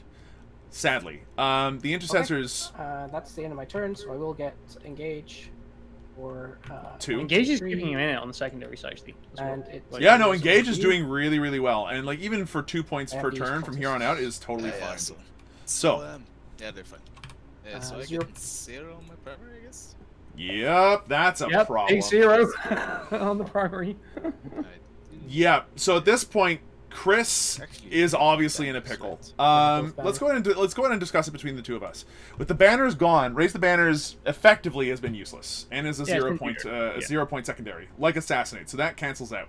While we stand, we fight is scoring 5 points to Assassinate 6, and Engage on all fronts is scoring better than an Oath of Moment for now. Although that might not be the case in a turn or two. Yeah, this could be interesting. Apparently, Chris didn't notice that Raise the Banners High is plural. Okay. What Chris needs to do is get onto as many objectives as possible, wipe out the cultists, and then just hold on to those objectives and get 15 points for the next primary. He needs those 15. Yeah.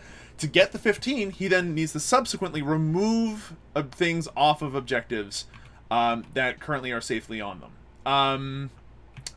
And then he also needs to make sure that his 2 secondaries are compensating for the fact that the secondaries for Glarg here aren't doing great.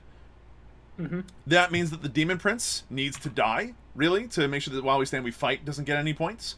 And he wants to make sure that he gets as many assassinates as possible. Now, I don't think the Demon Prince can die. There's nothing that's fast enough in this list to be able to make that happen. Yeah, and Armin and Changeling, on the other hand, are worth 3 points each. Armin, the Demon Prince, and the Changecaster. If Glog wants to, like, if any of these like Redemptors becomes like a problem into his deployment zone, they can just all turn around and quite reliably smite it off the board. It's only on 8 wounds. Yeah, but even then, it's still got Armor of Contempt, and it's probably going to heal with Ironfather Pharaohs. That thing is effectively at 11 wounds. So, But I think he has to. Like, otherwise, like turn 5, Chris just takes him off all the objectives. yeah. So, like, Chris, unfortunately, this is still post-fac. Pre-fac, sorry. So, as a result, Chris can't get the 15 on the last turn just by running onto the objectives on the last turn. He has to kill everything and sit on more objectives than his opponent by the end of it. So right now, the Nurgling Swarms over here are a problem, which could be dealt with if the Intercessors move up, charge, and then they just have more OBSEC models on the objective than the Yellows do. The Redemptor Dreadnought then needs to wade into these Nurgling Swarms and remove them somehow, while still like holding on to the objective, which is going to be really, really tough. The back objective here needs to start being removed. Like, the Nurgling Swarms needs to start getting removed as well. It's all together a lot, and maybe even a bit too much, without some form of indirect line of sight shooting. So no whirlwinds or anything makes this a bit difficult. Yeah, he might have killed Magnus. He might have won that battle, but at this point he might have lost the game if this doesn't speed up or do something quickly. And every point matters, so he can't fall back with a Space Marine veteran either in order to try to get that to work. As far as the line of sight that they're trying to measure goes right now, he's touching the piece of terrain so you can see through it, and he, as a result, can see the Nurglings, is what I think he's trying to do there. So he's going to try to shoot the Nurglings off if at all possible. The Intercessors are moving up to get onto the objective. And there is only one model of these Nurglings that are on that objective as well. So, Yeah. you know, that's something. But he's not going to be able to keep everybody easily within range because of this silly crate. Okay, and he's going to be able to string between both objectives right now, so he still has OBSEC on this objective. If he can do some damage to these Nurgling swarms and remove it, then he'll hold the objective for the end of the turn. So that's 1, 2, 3 objectives so far he's looking at, and he might be able to snag a 4th if he's lucky. Yeah, Glarg's cultist play was insane. That 6-inch advance was the best thing that could have happened. If he had not gotten that changed the game. If he had rolled a 5 or less, those cultists would not have been able to get onto the far objective, which would have given Chris at least 5 points. That was huge. That was really, really good. And that was largely because these intercessors just ran too far to the left. Let's go ahead and listen to them play this one out, actually. Because right now, this is when they're starting to ask a lot of questions. This is when they're doing a lot of talk to figure out what to do on the table. Still clipping like that. And the intercessors are... What? It's good. I am not sure how I feel about that play. They are trying to go for some shots on the Changecaster to remove him from the objective. Yeah, okay, fair enough. But that means that as far as shooting goes, then it's going to be up to the Inceptors to deal with these cultists, and the Librarian to go in and melee them. Maybe? I think it's fine. Like, yeah, it should kill the cultists enough that they'll removed from at least 1 or 2 objectives. Yep. And that morale becomes an issue. The Inceptors will remove the cultists trivially, I would agree. Okay, too well. So this infiltrator? Yeah. So both players playing great movement phases that we've seen from both of them. Like in terms of what I need to be to do what, it's been perfect. The coldest thing has kept this game interesting for sure. Oh yeah. And the Nurglings in the back as well. It's turn 4, right? Depends what he can like remove. No, and the blast would be max on all of them because the D3 blast is still above 5, so they'd automatically get 3 shots each. Yeah, which is dumb. Oh wait, you're saying the 2 Inceptors have died? Yeah. I see. The pants is correct, and I'm a big-brained silly person. All right, so the Redemptive Dreadnought over here, moving up. This is a potential charge and kill 2 things for Assassinate. Yeah. That's another 7 points in secondaries. Mind you, still not removing these Nurgling Swarms off the objective, but, you know, killing those 2 characters means that suddenly things are looking a little bit worse. We got this Redemptor moving up here. All these Nurglings are obscured, so he can't shoot them. Shame that. Get a really good play here by Glarg. Okay, and the Inceptors are coming up. If they don't get the kill, if he tries to move the cultist the other way, the Librarian can go ahead and get the kill on the last cultist. If the Inceptors, if the cultists are removed to hold this middle objective, then the Inceptors, if they somehow don't kill them all, can just charge. Roll the 2. Oh, they're going to advance. Okay. Yeah, they can advance to shoot. Yep, they're assault. Ideally, you wouldn't have to want to take the -1, but yeah, just making sure that he's got at least more models than the Chaos, than the Demon Prince can kill is important. But it's a bit spooky. Like, he can't shoot the Demon Prince. The Demon Prince could run up there and kill a whole lot of things and then try to at least keep the objective contested. And he's got the ability to do it. Because he's the old Demon Prince, so he does give himself his own rerolls. Yeah, it's kind of interesting. He's abandoned the back objective in his deployment zone. Nothing left on that for like his turn 5 scoring. Sorry, this one back here with the Eradicators. He's got a Librarian still on it. Oh, I see. I couldn't see it. And the Eradicators are moving up as well to be able to do some shooting or charging if need be. I was really puzzled by that. Like, don't shoot yourself in the foot. Like, yeah. So right now, Chris is definitely playing so that way he gets those 15 points turn 5 somehow. He has to. And things that are critical for that are getting rid of these yellow Nurglings, or at least contesting the objective, and then winning it next turn by doing a really good charge with these Intercessors somehow. It's a shame that these Nurgling Swarms are also just in combat, and he can't fall back with a Veteran unless if he wants to lose a point, which is not what he wants. Every point matters right now. It's gonna be Might of Heroes goes not off on a 1. There it is. Are you checking? I'm gonna spend a CP to make you take 2d3 perils. Oh, very nice. First Good D3 was stratagem. 1. 2d3 The other mortal one wounds on is the 2. librarian. 6 up iron hands. No, so librarian takes 3. Ouch. That could have Yep. very realistically killed the librarian if that had worked out improperly. 2. Next turn is relevant on primary. He has to either kill the Nurglings of Oh, yeah. both the prince or the This change guy's caster alive. right now. Yeah, agreed. But he needs to also hold those objectives as well. You're going to shoot 2 pistols. Oh, wow, the veteran sergeants just respawned. That should help. I don't think you Yeah. get pistols. to have, Down pop three. lightning pulse in his sword. And if he charges both Nurgling squads, he It should be able to at replaces least the- get it so that way OBSEC works, and then contest or There's hold the shield, objectives. actually, right? Mm-hmm. Yeah, the shield replaces the pistol. So I'm gonna shoot the Redemptor fully into these targets. All right, everything going into the Nurglings. And I might as well do it all at the same time. Yep, because they're winning on 2s. Yeah, 'cause it's The just on rocket- 5s and 5s. Except the rocket pod because it's a D3 thing. Hitting on 3s, rerolling 1s because of the doctrine. Mhm. Wounding on 2s. All right, it's a lot of 5s and 5s he has to make. I think it's fine.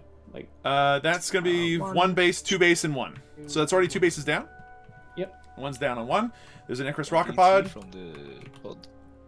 Just a 1 shot. It hits. Right. Wounds on a 2. It wounds. If it fails, another one's down on 1 Uh-huh. wound. Takes It it. fails, so Wounds one's down to down, 1 wound left. All right, that's potentially intercessor charging and killing territory. Mm-hmm. My Inceptor is gonna shoot everything into the cultists. Yep. I'm just Bye bye, gonna remove colors. them. And I'm just going to remove them, he says. Yep. All right, that's the end of them. And They've then done their job. 15 Like, they had a birthday bolters party. and It's the all going well for track them. Grenade from the. They wanted a night on the town, then the cops came and blasted them. It's called chain caster. Change caster. Oh yeah, 'cause they changed that to assault, so you can fire both. Yeah, That's it's nice. like extra weapons. Pretty cool. Hitting on 3s. Wounding on 3s, I assume. Yep. 4 up and bomb. Nah, it's 4 4 wounds. and That thing he's has dead. 4 wounds, so he's dead. That's a character dead. Oath of Moment kicks in. And he's not holding the objective anymore. No. That's a big deal. Mind you, let's see, 10 to 35. Okay, so that means if he does well with this, Right. he could actually get it so that way he Shooty, I only think. gets 5 points of the primary. Mm-hmm. It's all the shooting. And we're going to do some charges. This Redemptor Yep. is going to charge your little Nurglings. Easy charge. Doesn't matter at all what you get in. Oh, now that would be interesting. I don't, He started measuring whether or not the Inceptor should charge the Demon Prince. Yeah. I like that guy. I might he can be alone. My Chapter Master is going into the Nurglings. Okay, Chapter Master into the Nurglings. It's infantry. I really want to make this charge, right? On a Ooh, 4? it's not that. Yeah, I think you needed a 5. Oh, that hurts. Well, that's not good at all. oh, that chat's could've master done is you dead back, next but turn it didn't from work out. smites and stuff, so that will pick up assassinate. Potentially. He does have a 6 of Feel No Pain, and there is only a maximum of, like, 2d3 smite damage. Fight this. He's got. Aaron's got a pistol. Aaron can fight. Like, Oh, he didn't charge with the Redemptor. Interesting. Oh yeah, my Apothecary's gonna charge. And the Apothecary's going to charge. Apothecary makes it in. everything in. And he didn't charge the Yellow Nurglings. Well, this objective's contested. So, you know, Yeah. No it's, need. it's something. Like, He if is we- currently if only he's holding not- one objective. It's a bad roll. Redemptor That other into Nurgling base can hitting on just threes. pile and consolidate onto the objective. Wounding on 2s. Okay, those Nurglings need 5. 5s or dies. They're all dead. Yeah, all those Nurglings are now toast. So, purple Nurglings are dead. Goodbye.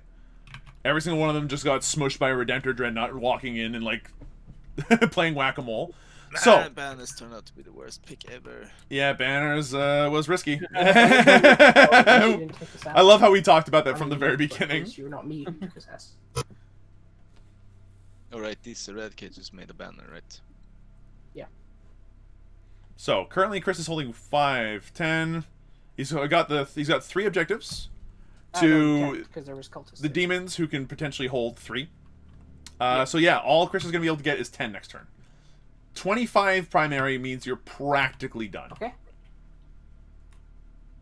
Couldn't the Dread of the Bomb charge? Yeah, the no Dread of the Bomb more could try to fights on my charge, and I think that would have been a sound decision. 5 only. Yeah, you may as well. Like, Yes. So currently it's 60 to 42. If I do. Not where they wanted to be, but Oath of Moment will be able to go up another few points. He didn't fall back or anything, so you should have another 3-4 points on that. Actually, you should be up to 46.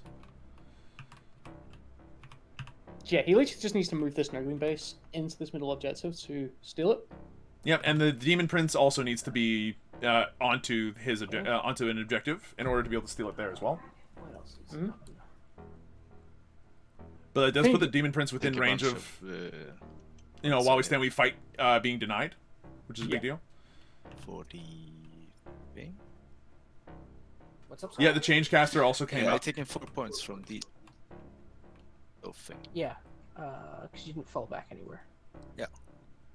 The Dread, they did not do a charge, correct. So right now the Demon Prince could try to hold the Yeah, objective okay. over here, but it exposes him if he does. Mm-hmm. And as soon as that happens, then that's actually, worth it's another gonna 9 kill- points. Two And characters. it Looking at will- start, one of he needs to mine. score something on Assassinate to try and keep it even. Like, because like next turn he loses like all his characters regardless. Maybe. Smite. Very, very. It's potentially there. Yeah, the Chapter Master's not going to fail a second charge like that. He's got a jump pack and everything. So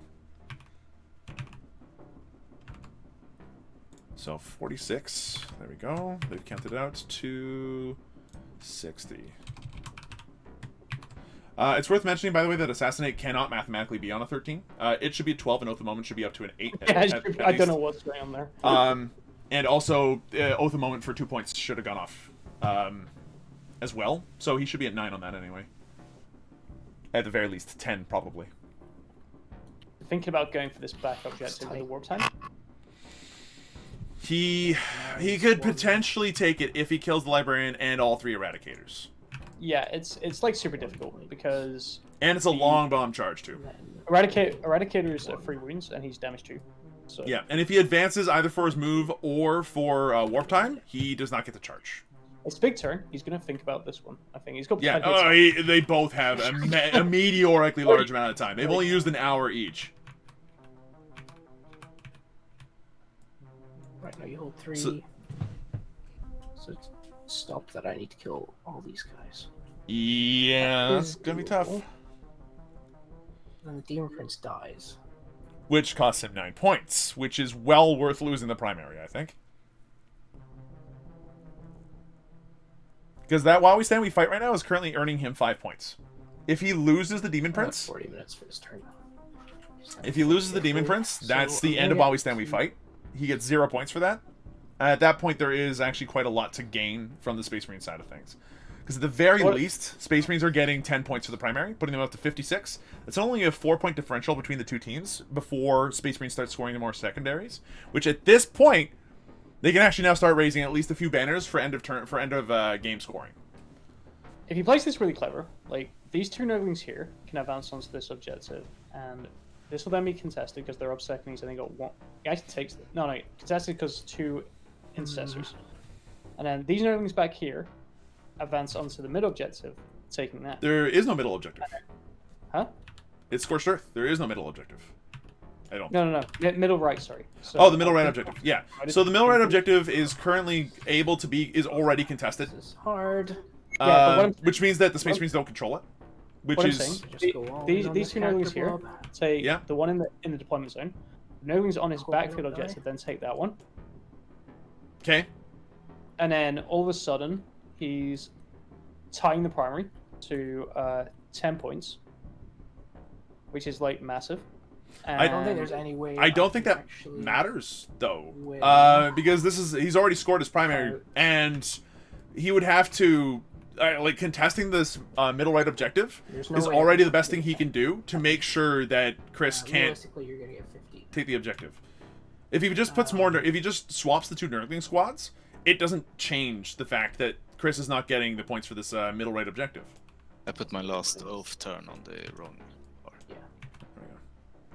Yeah, I don't know. I'm so bad at counting ahead. But actually, don't you have like a morale on these snarklings over here? He does. Sure, yeah, on a 60. No, they're fine. Oh. Yeah, like the yellows are already fine. They're getting engaged on all fronts for 2. He cannot go for engage on all fronts for 3 without seriously exposing another one of his characters. I might get 50. And then tossing the Demon Prince into the flames, which he really does not want to do. If I want to stop you 15, I have to kill both of these squads or go and kill these Eradicators. And either way, I think the Demon Prince just dies. Which is worth 9-point swing, which is not worth. Yep. Yeah, so it's 5 only points. a That's 5 points. Yeah. A 2-point swing. That's 5 less for you, right? I mean, if I take one of these objectives from you, then that is essentially taking 5 points away from you because you won't get hold more. Actually, yeah, you would still because I just. The problem is that both of those squads are. I mean, he doesn't have the CP for it, but I was gonna say Actually, they could be yeah, transhumaned. But even then, he's only wounding those things on 3s. So like it's there, but the Iron Hand sticks of Feel No Pains and everything else make it that Demon Prince is actually in a really wonky spot for actually killing either one of those Gravis squads. Because he's got like what 9 attacks with those claws on a charge. Let's see, 4 plus 3, 8. So he's got 8 attacks on the charge with those. He's hitting with all of them. He's wounding with only like 6 or 5 of them. And then at that point, some of those can easily save. If there's 5, he saves with 2, probably. And then he still has the 6 of Feel No Pains. Like, he's not going to be killing those Gravis warriors regardless. You just got to think about it. I think he does what I said. It actually makes the game much tighter. Granted, you need to get like 2 super hard advance rolls, but see if he spots it. Yeah, I think that just putting him onto an objective and then buffing him with Armin, maybe, from a distance if possible, to give him the 3-up invuln save and the -1 to hit means that the Demon Prince might have a snowball's chance in hell of doing something. But even then, I think the best thing to do is just keep him hidden. Just keep him in the corner, keep him out of line of sight. Don't even toss him on an objective. Just make sure that those 9 points don't go towards the Iron Hands. Otherwise, you're effectively like tossing in a win. I mean, 9 points. That's a full turn of both like 2 primary, pretty much right there. 9 points in. I think that's the only way I actually win if I manage to kill 3 characters. Now, there's something interesting. If the Demon Prince goes in to kill the Librarian and Ironfather Pharaohs, I mean, the Librarian's probably toast. But Pharaohs probably won't die. But if he kills the Librarian and he goes in and he kills the Chapter Master as well, somehow with Armin, and the Changeling, because the Changeling can mimic the Teeth of Terra effectively. Fuck it. Oh, Blarg's going in! Leroy Jenkins! It's gonna be a thing. And I can't blame him. That's the play I did not think to see, and I think that is the right way to go. Go time. Such a bad idea. This guy has a Storm Shield, right? Yeah, so he's on a 2. Yeah. Actually kill him at that point. We might actually see a Psychic Hood be used for like the first time ever. Yeah. Winning on 2s, winning on 3s, exploding on 6s, saving on 4s, flat 3 damage, 2 kills him. You don't have any rerolls. You don't have interrupts.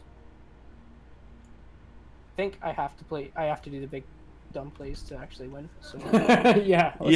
No, it has to be a big dumb play moment, and this is actually a big deal. If this goes off according to plan, he could score 9 points for Assassinate, which would be big. He would stop While We Stand, We Fight from being removed from him. Just tie up the Redemptors as well. Like.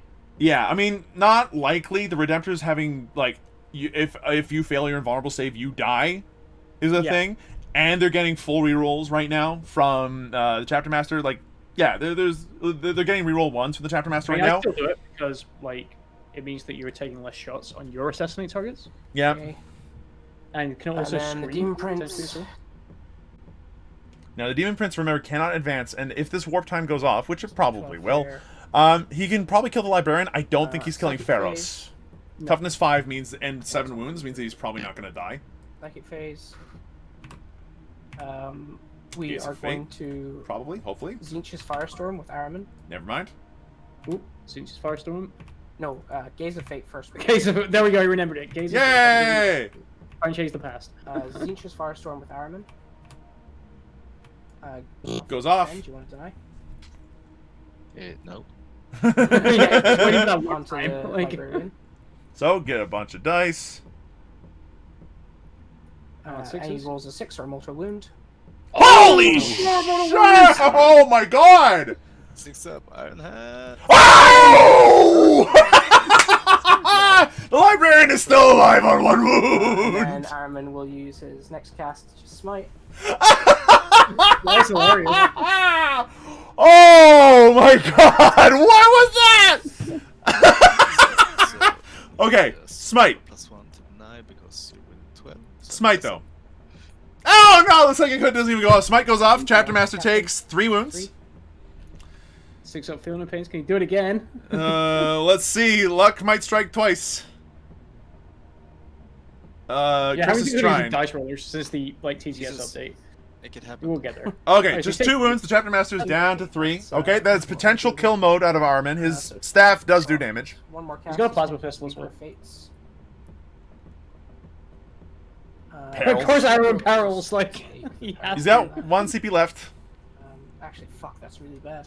Yeah, it's terrible. Now, he could spend 1 CP to use the Thousand Sun strat to just ignore the perils, but then he doesn't have any CP left. To just not take the perils, but actually That's what he's talking about right now. need that CP to reroll psychic test. Yep. That warp time needs to go off. Yeah, Mhm. I'll just take the perils. Yep. Right? 3. Oh, he's down to 2. Oh, that's not what you wanted. Nope, that's the wrong one. That's the wrong way. Like, Wow, that boy's got a couple of extra blade of wounds. So +1 in one will go onto the Demon Prince. Then we will do the Demon Prince itself. So the He's got a Demon warp Prince time. now has a 3-up invuln. He So barely just casts reroll warp time. that. You still have 1 deny, right? On your And this would be the one to deny. If he denies warp time, that is a big deal. goes Oh, up it's to a 7. 7. It's a 7. This is And deniable. 6 then? Oh, a 7 actually. Your team. It's denied! No warp time for you! Oh no! He can't even smite anything useful! I'm still on the point. Huh? Oh no, he's flying. He has to go around you. Oh no! And he's not Um, infantry, so he can't even charge through the ruins! no. Oh and then no. his next power, he will cast. Temporal manipulation. Or smite.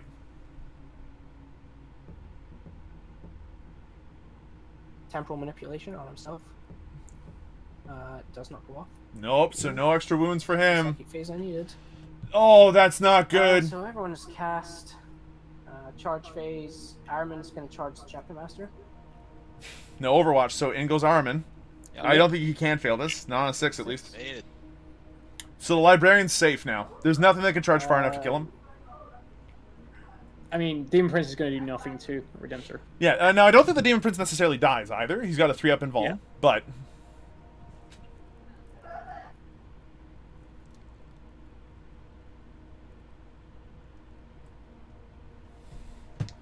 What an incredibly dramatic turn. Holy Yeah. shnikey.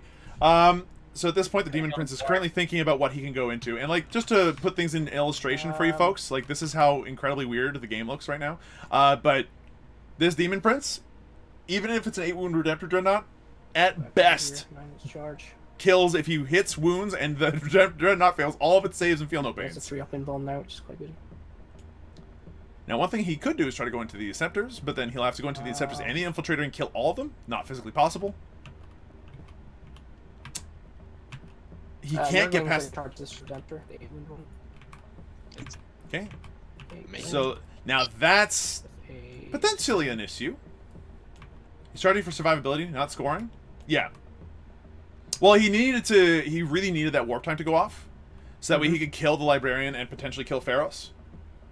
But now that the Librarian is definitely going to live, that's an assassinate. That's 3 points of assassinate that Glarg is not going to get. Pharos will survive. That's another 3 points of assassinate that Glarg is not going to get. Yeah, just make So sure. for now, the Demon Prince just needs to put himself where he's somewhat Yeah, it was survivable. not cheap. And towards the Inceptors, that might be the right idea. But then the Eradicators can move and get a range on him and shoot him. That could potentially just be the end of his life. And there's also a Thunderhammer Intercessor Sergeant over here that could potentially charge him and kill him as well.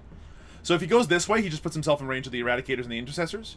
And if he goes the other way, there's 2 Redemptors that are more than capable of trying to smash him in the face. 3-ups are very lovely versus Eradicators. Yep, absolutely. But there's no CP left, so there's no reroll saves. If he fails even one of those He needs saves... a 12-inch charge here. Literal boxcars to get in on Iron Father Pharaohs, and that's still not enough to get the Primaris Librarian. And I don't think he kills Iron Father Pharaohs either. I'd go for it. Like, I mean, like, what else have you got to Just gonna lose? charge that Redemptor. He's just going to charge the Redemptor. Okay, so he's going to effectively charge the Redemptor so that he doesn't get shot by the Redemptor as hard. 6. Oh, no, but the charge fails. Yes, The that Demon was Prince the is just bum. out there. So this Redemptor has not We'll been go with tagged. Armin first. Armin first makes sense, though. The Chapter Master does have a 3-up save against Armin and his attacks. 2s. 1s. Death of the False Emperor.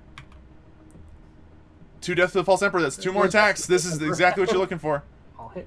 Winning on 3s. No, no, no. Okay, so 3-up saves. 4-ups.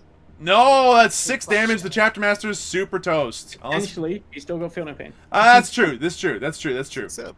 Make Not it. enough. The Chapter Master's killed. That's 3 That points for wasn't worth it. Assassinate. That's good. That's okay. Yeah. That might be a game maker right there. So he's currently... Galarga's currently measuring where to go. He can pile in towards either Dreadnought. So he's going to pile in to keep himself safe with the Nurgling Swarms, which now cannot be shot. And then the Nurglings. If they're still alive, mind do you. Nothing. So the Nurglings are attacking. That's 1 hit, I think. No 3 rerolls. hits. Okay, wounding on 6s. Nope. Okay, so now the Redemptor gets to fight back with 5 attacks. Onto your fight backs. Yeah, I could just slap all of Yes, them off. He did last time. Big ass Redemptor. Oh no, no reroll ones anymore. That is 3 wounds though. 3 5-ups. 2 are dead. So the squad is no longer screening. Our men can now be shot. Yeah. That's not the right guy. That's not the right guy. Yeah, that's not a Nurgling. Okay, so interesting times here. So Going on to consolidate like Yeah. this. All right, now the Nurgling Swarms might have some morale. It might not matter though. Yes.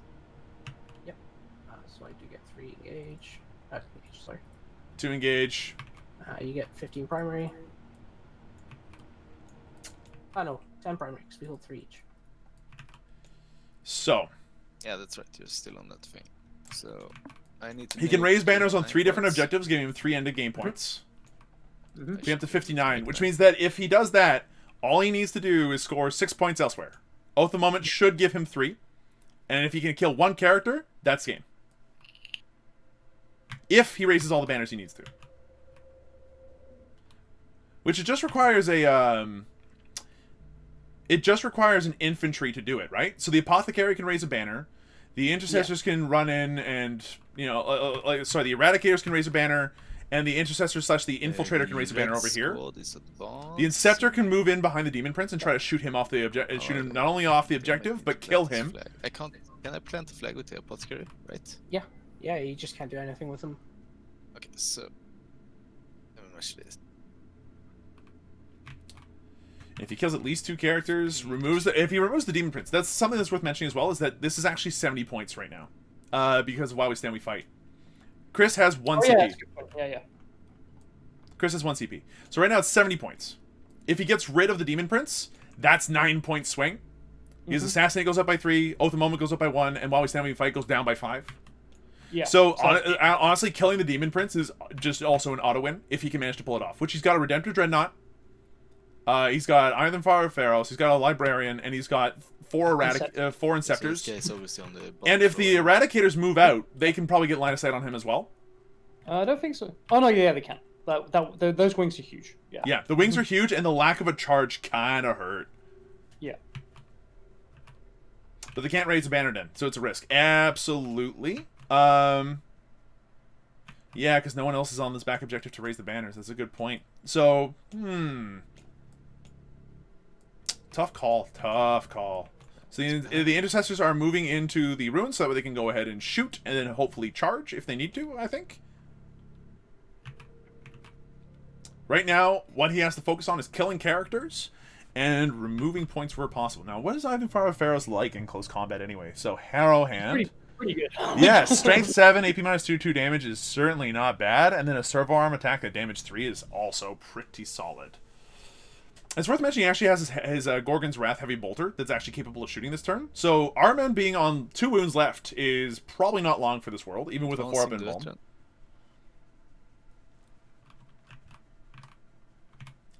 So that's probably an Assassinate and 1 point for Oath of Moment.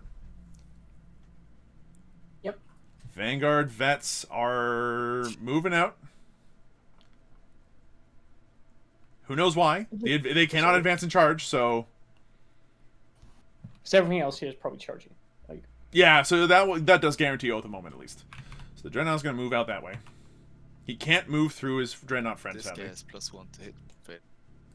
Yep. Redemptor in the backhand corner, he's having the saddest time. He's just not moved the entire game. Like, yeah, I mean, he's killed all kinds of stuff this game, yeah. but... 1 point. I haven't gotten it. Oh yeah, you do have one. You do have one. But when I get it, it's gonna... I steal it. He did not steal it. Okay. That Redemptor's probably been really enjoying himself. He's had a great game. I mean, yeah, he's probably made up his points just by killing 10-point horrors. Oh yeah. So Librarian's coming out. One thing he could do is just smite something off of like Smite Arm and off the objective or something like that. Mm-hmm. He can't fall back with his Redemptor Dreadnought though. If he could, I mean, he could, but it wouldn't be wise. Librarian has to be super careful. He's on 1 wound. Like, if we see perils here, he is gone. Like, yeah. So I think that's like one reason to save the CP. He can't afford to have it die. Eradicate the Inceptors are moving forward for a little bit of pew pew charge pew situation here. I think the Inference is probably dead. Like, if it is dead, and it can be shot now by a Redemptor, either Father Pharaohs, all 4 Inceptors, an Infiltrator as well. There's options. Oh, what's he doing? What's he doing now? with some of the Ancient range. Makes sense. Because you need to overcharge at this stage. Like, that's a fair point. I was actually being sarcastic. Having this Demon Infiltrator raises a banner. Okay. Banner of Ferrous Madness. Banner put up by the Eradicators. They can't do anything else. Banner put up by the Apothecary. That's 3 banners. That's 3 points. So we're up to 59 points now for Raise the Banners. So after Raise the Banners has been done and dealt with. So that's 59 to 70 points right now. It's still in Glarg's favor. Still in Glarg's favor. Intercessors are going to group up. Group hug. And just move into the ruins so that they can go ahead and at least shoot. That makes sense. Like so. See how well Demon Prince can tank an entire army, because Magnus did so well. Oh, the Demon Prince has to tank an entire army now because Magnus did so little, sadly. He was 450 points that literally killed nothing. Yeah, there's 20 of these hitting on. Yeah, I didn't really see Magnus shine this game, which was no. a shame. Turns out that when you have a Redemptor Dreadnought that shrugs wounds on 5s and heals, 3 wounds a turn. Yeah, I kind of think because he had that 4-up deny like strat, like turn 2, I think he maybe should have thought of going in with okay, him. 5s and 5s. Let's see how those Nurgling bases right? look. Yeah, if he shoots it, it's the one in the comments. If he shoots his way out of this, so 1 dies, 1 dies. One's on 1 wound left. Ooh, he opted not to smite, huh? Yeah, I opted not to do any psychic, like because that was just giving Glog 3 points for no reason. Yeah.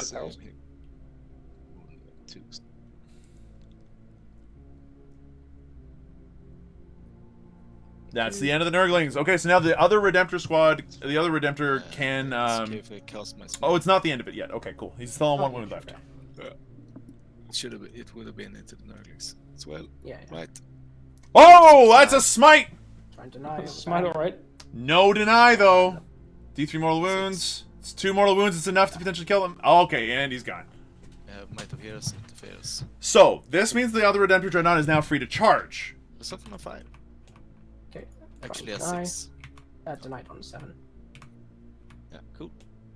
There's no Might of Heroes. No Might of Heroes, not that he needed it. Okay, so these guys gonna shoot into Arman.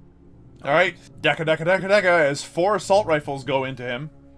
Firing squad. Yeah, this is not the situation Armin expected to be in after leading the Thousand Suns. Everything gets wounding on 4s, only 2 wounds. Yeah, T4. So 3 ups, both pass, no problem. This is Assault Doctrine time, by the way, so... Always dust. I think this Redemptor can touch Arman's base, touching the ruin. Let me get rid of all these. Ooh, let's go ahead and take a point of view.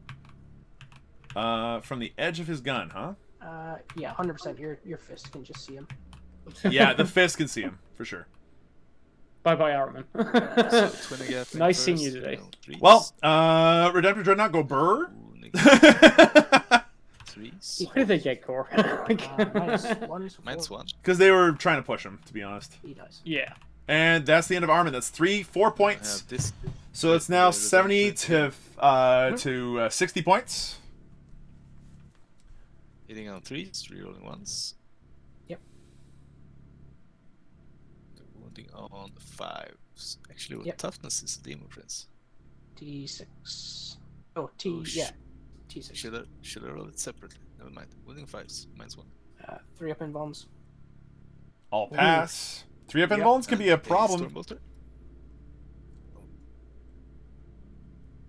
So this is what we're banking on for game here. This Demon Prince dies. Chris wins. Demon Prince lives. I think Lark wins, like by a point. If Glarg, if this Demon Prince lives, that's another 5 points, so that puts him up to 70.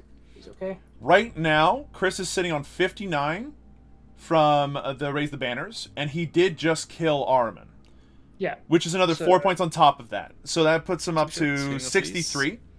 Mm-hmm. So yeah, Oh, and then yeah. and then Oath of Moment bumps him up by another 2 on top of that. So he 3. died. Like what? Like. So 64 would be 67. So currently, yeah, Chris is winning if this Demon Prince lives. Wounding on 3s.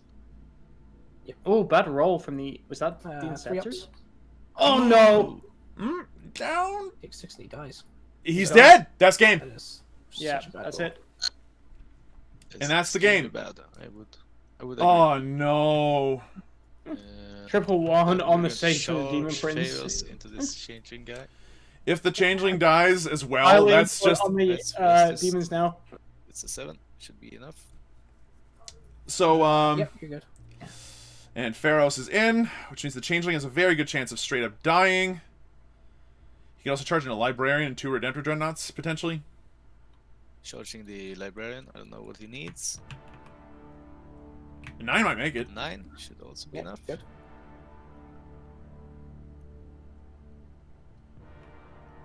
Now, mind you, if this backfires and the Changeling somehow doesn't die, the Librarian is toast, which is another 3 So points. chasing has a 6-up field of And pain needing a 9 and a 6-up Prince save. is cool as Oh, shit. Pretty good. Everything he's making sure, like. Yeah, it has to. So, to currently illustrate what's happening to this poor Changeling, as a bunch of Space Marines just come busting through the wall of this building, brandishing weapons, and the Changeling's like, oh, this was a very terrible plan. Lord Zinch, I believe that you've made a great calculation mistake. These guys are This was a calculated risk, but I believe that you are bad at math, my lord. And there is all the charges. So Yeah. I'll do Ferris first. And this is really just, like, Attacks with a super servo. cementing the win here. This is not needed at all. Twos. Minus, like, 4 ups. Oh yeah, he's got sigil corruption as 3 well. damage. 6 up funeral pains. 6 of feeling pain. Nope. So he's down to 1 wound off of the Power Fist, off of Pharos. The Harrow Hand, Now for the axe. which is the axe. Hitting on 3s. Wounding on toughness 4. T4. No, T3. So wounding on 2s. If either one of these goes through. He's gone. 3 or 4. 3, I guess. Yeah, he's gone. Alright, damage. So, 6 of feeling pain though. 2. He needs to make 2 6-ups here. No, that's the end of the Changeling as well. Okay, He's dead. Thousand Suns So- table. so that's sorry, one, humans two, mostly table. 3 extra Take a million characters, which is an points. additional Take 9 6 points. That's the on max assassinate. 15 on Assassinate. Yep. Yep. Take Oath of the Moment goes up by another 4. Raise the Banner tag goes up by another 3. Take another 3 on the. And that is that kind of game. Super tied. 67 to 65. It's pretty close. Really Holy close. Really that Holy shit! Like in this last round of rolls, like 3 1s on the Demon Prince save. Yeah. Yeah. That was a bunch of things. Crazy. Wow. Okay, let's go ahead and talk to Well, our players yeah, for a that's- second. Yep.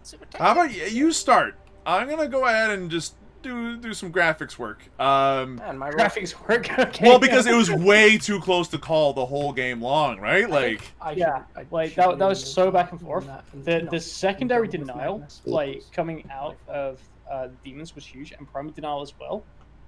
Yeah, maybe. Just seemed Not to get the last Probably couple not of to turns waste the for balance. Iron Hands just seemed to seal a deal though. well, Um, only barely. Only barely. Right, 'cause you got one Glarg played incredibly well and got an extremely excellent advance yeah. of those cultists. I got That That's- nearly got the victory for the demons here. Like, whoa. Surely you prepared yeah. both graphics? The problem is I got a PSD, you see. This kind of shit in here. Didn't think about that at all. Surely we don't prepare anything for this. We just do this all on the fly, pants. It's horrible. But the good news is the more things we make, the more things we have ready to go. So Exactly. I don't know what to do now. That's how Guess we're saving sorry, things guys. works.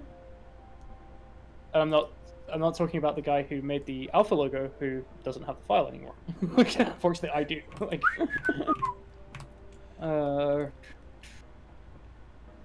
So, Yeah, it's really good. that was close. Yeah, That if was- I'd passed that a was few good. more psychic powers, I probably think I would have won that. Yeah, there was a lot of things that were extremely key in that game. A couple ones that I noticed. Those pink horrors were absolute playmakers, Glarg. Mhm. Yep. Do they do that often? Yeah, that's pretty much their entire job against Space Marines is tight backline. Oh Because my Space Marines gosh. can just sit in the middle of the map and shoot you, and like they don't have to really play any other part. And sitting there, so you have to play around them and try and take their backfield. That makes perfect sense. And they really did a number. It took all 5 turns, really, for the Space Marines to eventually remove them, and that was with a Redemptor Dreadnought, a full squad of Intercessors, the help of the leftovers of a Veteran squad. Those were some very tough pink horrors. Yeah, they should have died a lot earlier, to be honest. Like getting the D6 back, the 4 back that turn was nice, but they should have been dead a turn earlier on average. But it's the fact of taking the banners and 5 primary points away for at least 1 turn. Yeah. It's worth 30. It's worth 30 horrors at the end of the day. Oh, 100%. Which actually kind of brings up a question. At the very beginning of the game, it was kind of anybody's game. Go figure. Like, both lists are extremely strong and have tools to deal with each other. Let's go over some secondary choices first. Let's start with you, Chris. So you could pick Raise the Banners, Assassinate, and Oath the Moment. And obviously Assassinate and Oath the Moment worked out. What was your thinking behind Raise the Banners high, and was there anything else you were thinking of at the time? I was thinking going engage. So it was engage or race really. But I think I kind of didn't want to, in case he pushed into me early and denied my engage for the entire game. I was like, it's not going to be great. So I thought raising the banners was the safer option, right? Right. Then he did this. Pretty neat cultist play on the right flank or left flank. Or whatever. That Away my 6 banners. on the advance was insane. Yeah. I and then needed he a 4. did I needed a 4, so it was on average. It was okay, but Oh, okay. I thought you needed the 6. My bad. But yeah, no, that was a really good play out of Glarg with those cultists. So Yeah, and as you say, like the pink horse took my banner, stood around forever. So, I don't know what yeah, else you would have taken apart from banners. No, Like, it's pretty shitty. I would have taken Engage, like in hindsight now, knowing that I would have scored more than 4, obviously. Yeah, you would have been able to score like Would you though? 5 to Because 7 of them, 7 points at that I don't point know if if you're you playing would for have though, engage. because you be a lot more aggressive with your units to get engaged. But this lonely infiltrator. Yeah, is that still here infiltrator, for like yeah, 3 turns. Yeah, that is very true. So that he would have scored 6 alone. I don't know. I think the banners was okay because it forced me to throw units away to deny them. Yeah. Yeah, it's a hard choice. It is a hard choice. Yeah, it is. But yeah, That's one of the hallmarks of the list that you're playing too, Glarg, isn't it? That your list is so hard to pick secondaries against. I ended up listening to the Art of War podcast where TJ Lanigan explained this list, or a variant on it that was very, very, very close to what you have here. And seriously, there's really nothing to pick against it, is there? No, I listened to the same thing, and it's very hard to pick again. Like, part of it is that picking Assassinate normally ends up as a trap. And picking, like, Abhor the Witch, which was not an option in this game, but could be against a lot of other lists, is also a bit of a trap.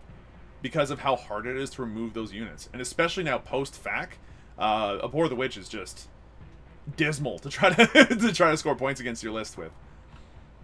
Yeah, it's hard to score points against, but it's also hard to score points with. You have to take While We Stand because the entire list is built around it. Against Space Marines, you kind of have to take that. Just you have to play defensive with characters, and then you have to take Engage. So you are constantly on the knife edge of throwing units away because While We Stand are your best units in your army. You want to use them, but like you saw, it's so easy to just lose them in a heartbeat if you like get denied or fail a roll. Yeah. That 4-up to deny the warp time against Magnus was absolutely key. And the deny against warp time on the Demon Prince at the end of the game also really, really hurt. If you had had those 3 points from assassinating the Librarian, this would have been either a tie or a straight-up win for you. Well, I think if I'd managed to warp time the Demon Prince, I would have been able to kill Farios and the Librarian. You think so? Yeah, because I would have timed the Demon Prince, smited the Librarian, and then just charged Farios and killed him with 8 attacks at Death of False Emperor, -2 damage. Yeah. I don't think he survives that. And then also the Demon Prince could have scored a 3rd engage that turn as well. And potentially Oath Denial. Engage wouldn't have worked, though, because you're so close to the center. You have to be outside of 6 inches of it, right? Yeah, I guess that. Yeah. That's the thing. And Pharaoh's would have been definitely a tough cookie. I think he would have had to roll, even with Death of the False Emperor, a little above average, considering he's got a 2-up save and the 6-up Feel No Pain and 7 wounds and toughness 5. It's a 5-up Feel No Pain. Oh, a 5, and he's got the 5-up Feel No Pain. So, like, yeah, that would have made Pharaoh's extremely difficult, but killing the Primaris Librarian would have given you the 3 points that you would have needed to at least draw the game. And also that Smite made sure that one of the Redemptors could have charged and fought your Demon Prince. Yeah, if the Librarian had gone down, that would have been a big deal. However, I would claim that if he had gone to the center, I would have taken 15 on primary and the extra point on banner here. You would have had 15 on primary for sure. And I would banner this as well. But I think if you hadn't rolled 3 6s on Feel No Pains for Zinchi's Fartstro... Well, if you hadn't rolled 4 6s in return, yeah. You're supposed to average 2. Like... Yeah, but the average of 2 is what I needed to kill him. That's a fair point. On average, he doesn't Feel No Pain 2 off of that. No, that's true. That's true. Admittedly, surviving Armin in the first place was probably slightly good odds as well. I kind of realized I could run away with the Demon Prince and keep 5 for engage, but then he gets 15 for primary anyway, so it cancels out. He wins basically with exactly the same score. Yeah, I see your point there, but the other thing is not. These characters were dead no matter what, and he was maxing out Assassinate. Yeah, the thing that I was thinking of is that if those characters had run away maybe earlier, left the Nurglings on the objective, and then they just hidden behind the the ruin in the corner, because both of them are fairly fast that they advance. then you could have probably avoided assassinate being a thing for them. But more importantly, I was constantly like, man, if that demon prince goes down, that wow is down we fight is like 5 points he needs. I see your point though. Like, you definitely made good choices overall, and I don't think you made any like big blunders. You just had a couple of moments where the dice weren't with you, or where Chris made good use of his limited CP to either get a deny or get lucky. Yeah, 100%. His CP like conservation was really good. And you were that they could have run get from like the edge of obscuring here, where they're obscured again, is a 10-inch. So they need a 4 advance. Actually, that's just with the base. So we say they were obscured here, so they didn't get shot. They would need like an 11-inch advance to get back into obscuring. Yeah, where not they would likely. just be shot by redemptors here. So that's another risky play. Maybe sure. you could have a bit more aggressive with them, like an extra 2 or 3 smites a turn might have killed the redemptor and these veterans. But the problem is I only left myself 4 nurglings to screw just die easily. Yeah, mind you, that your nurgling play was hyper aggressive and worked. The risk you took with the purple nurglings later on in the game didn't maybe look like it was worth it, but the nurgling squad that stopped raise the banners and stopped primary in turn 1 and 2 was just another really good play from them. The poor Inceptors only got the chance to shoot twice. Mind you, when they shot, it made a difference, but 3 turns. 3 turns, yeah. But like when they shot, it made a difference. But the other 2 turns where your nurglings were like, "Hey, I'm gonna tag you." That was some excellent play. Chris, when it comes to your list and how your army played, do you think everything more or less went about as according to plan as it could, or did things get really hairy really fast for you? I kind of felt I was on the back foot pretty early.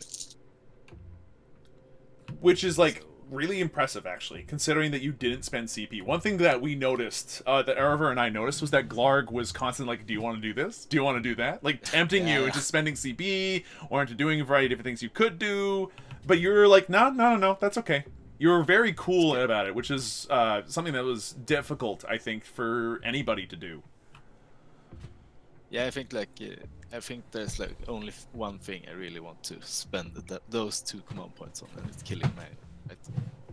Because if I can get it off, Minus is dead. I know this, but I really felt after the guys over here came down and took my left flank, and I couldn't really support my left flank in any good way, except just standing around like an idiot, just punching each other forever. It was kind of felt hard. I think I misplayed massively by not having Magnus in the 6-up Feel No Pain bubble as well. Yeah. That was huge. Yeah. He actually doesn't die on average with the 6-up Feel No Pain. No, he's extremely difficult to kill. Actually, that brings up a point. There was another model on the table at the very beginning. Big Bird. We all know and love Big Bird. Now, you like to roll for Big Bird, apparently. Yes. Right. And him not having that 6-up Feel No Pain looked like that really kind of put a dent in your plans.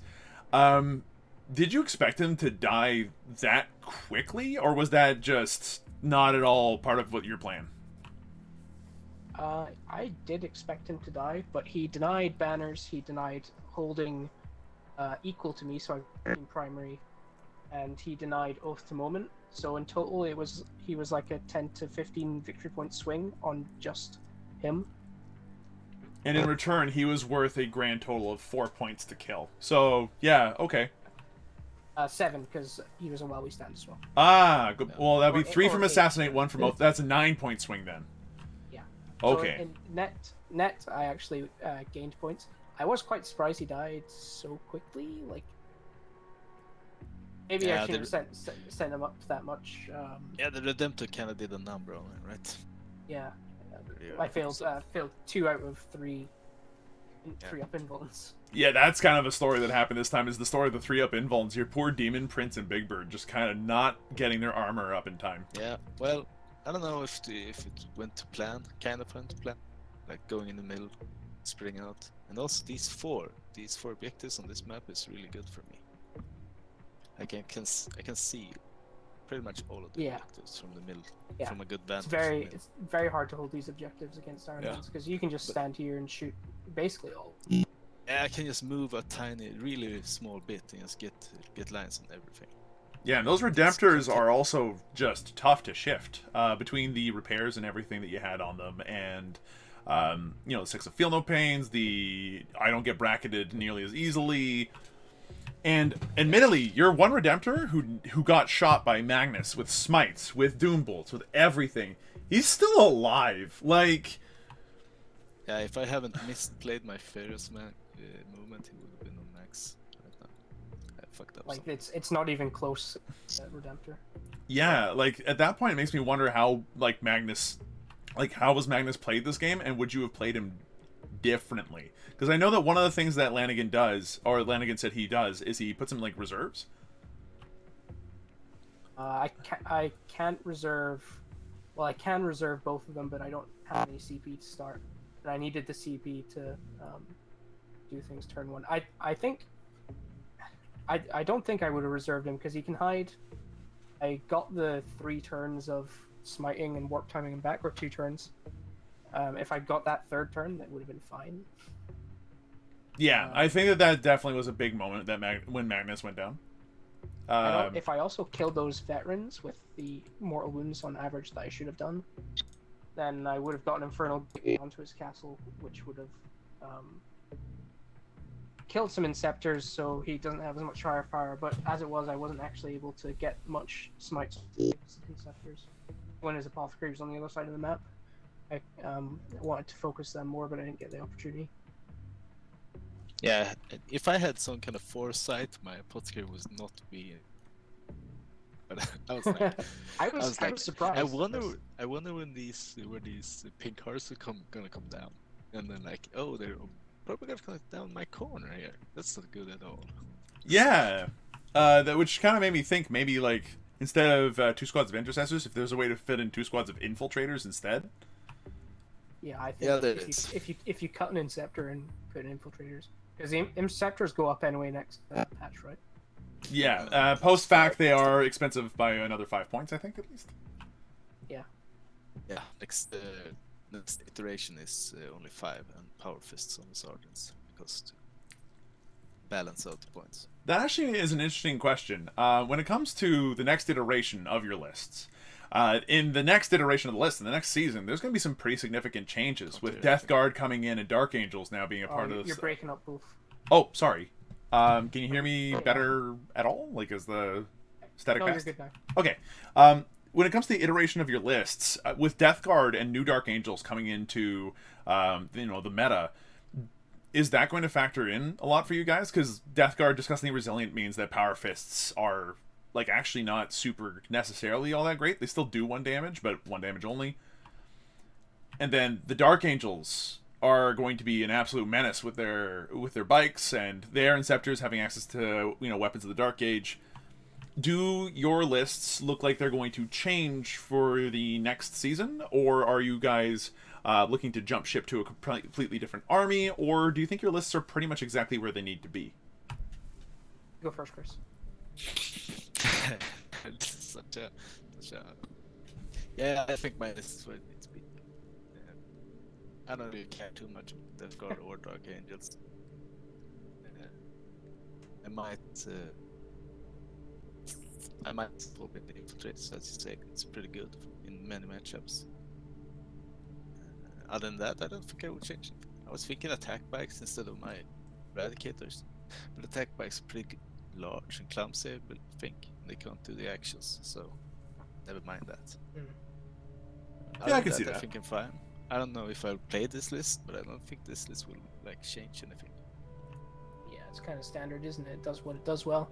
Yeah, It's like and the Redemptors are still going to rock both of those codexes just fine. I mean, it's a lot of AP 1 damage. It's good against Death Guard and Dark Angels. Yeah, it's all strength 6 or strength 5, which makes sure that it's at least going to be useful all the time. Yeah, I think it's a really good list for Iron Hands, what it does. Yeah, a million -2 1 damage shots. It's pretty good against everything that's new and cool. My list is going to be exactly the same, except for there's going to be less Nurglings, and there's going to be more hard. Have you considered putting in Morty in some way, shape, or form in order to, like, maybe not get as many mortal wounds off, but to be, like, a centerpiece that's, like, really just big and hard to kill? If I take Morty, it means I can't take the probably the Sun's attachment, and that utility detachment is basically the reason this army works. Yes.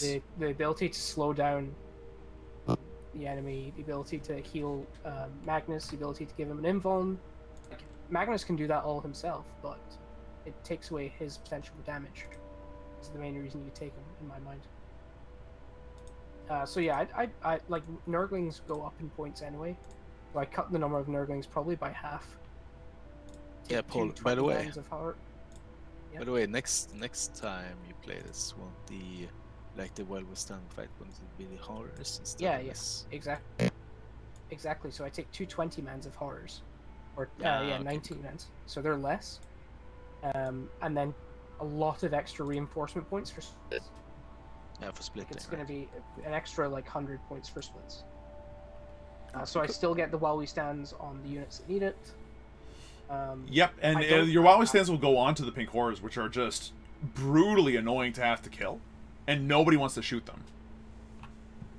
Because that guy's 250 points. That's going to overtake your Demon Prince for while we stand we fight, won't it? No, so I would take the horrors down to 19, a squad of 19, Okay. which is 175 points. They wouldn't be while we stands because I don't Okay. want it to be while we stands because they're just too easy to kill. Okay, I see your Even point. with a lot of splits, they'd still die. I mean, evidence here, for sure. Yeah, that makes sense. Yeah, I think if I had like done Autopass morale. anything I could about save 2 CP to autopass morale, but if I had done anything to anything about actually killing the horrors, they would have been dead. But it's just like this little passage here with my big ass redemptors. It's just it's a nightmare. Yeah, that makes sense. This container is just really bad for my list, so I kind of just want to go this way. I also did a misplay with not being in range of this terrain piece to slow down the eradicators. Shoot Morty. That was a big misplay. A lot of positional misplays I did. That was like point like prob- 3 or 4 of an inch, to be fair. But yeah, that actually, now that you mention it, that was a big deal. Yeah, because it's like it's 24.3 and I needed 24. Yeah, and the changeling was the biggest mistake, like not having the changeling around Magnus, because he probably would have survived that. Does he survive the Redemptor punching him? Maybe. It's iffy on that one. Yeah, well, that one's a bit spiky. Punch him. Like, it would have been 2 Redemptors punching him probably if he had lived. But Well, the other one 3 up was invulns -1 and only charge, hitting on so- 4s is definitely a cause to say that he could survive. The other one Yeah, he would could have be survived. well, the other one's -1 to charge, so it's not guaranteed he gets in because he was like back here, Yep, Yeah, true. that's like 10-inch. So if only one gets in, you're hitting on 4s because it's -1, or he was +1 to hit, I guess. So you're hitting on 3s and then move. Do you think Magnus would have been better served being a bully and picking on the sides rather than going for the Redemptors in the middle? Or do you think he would, like, you did the right choice and going after and smiting the Redemptors in the middle instead? I could have seen a play where he advanced that onto the other flank, where you had your yellow and purple Nurglings, and then just smiting into the Intercessors, smiting into that side, and then just having the pink horrors, like, no matter what, always have that objective. For like the first turn or two, and then he could have gone off to the left flank and picked on these weaker units while the Redemptors try to stand in the middle and do their thing. Would that have been a wise choice, or are there potential, like, or is like Magnus being in the center definitely the right thing to do? So the problem with that is I would have had to advance Magnus to get him out enough to target the Redemptor as the closest target, and then at that point he's out with support range of Araman and the Demon Prince. So, and to like get the reliable warp time up, I have to move the Demon Prince up, and the Demon Prince being moved up to within 9-inch of Magnus puts him in range to be denied on that side. Yeah. That's why I have everything like far back into this corner for the first 2 turns. To get out of the automatic deny, the 4-up deny strat range with the demon. So like playing more aggressive up the flanks was an option, but I'd have to basically say, well, Magnus isn't going to have.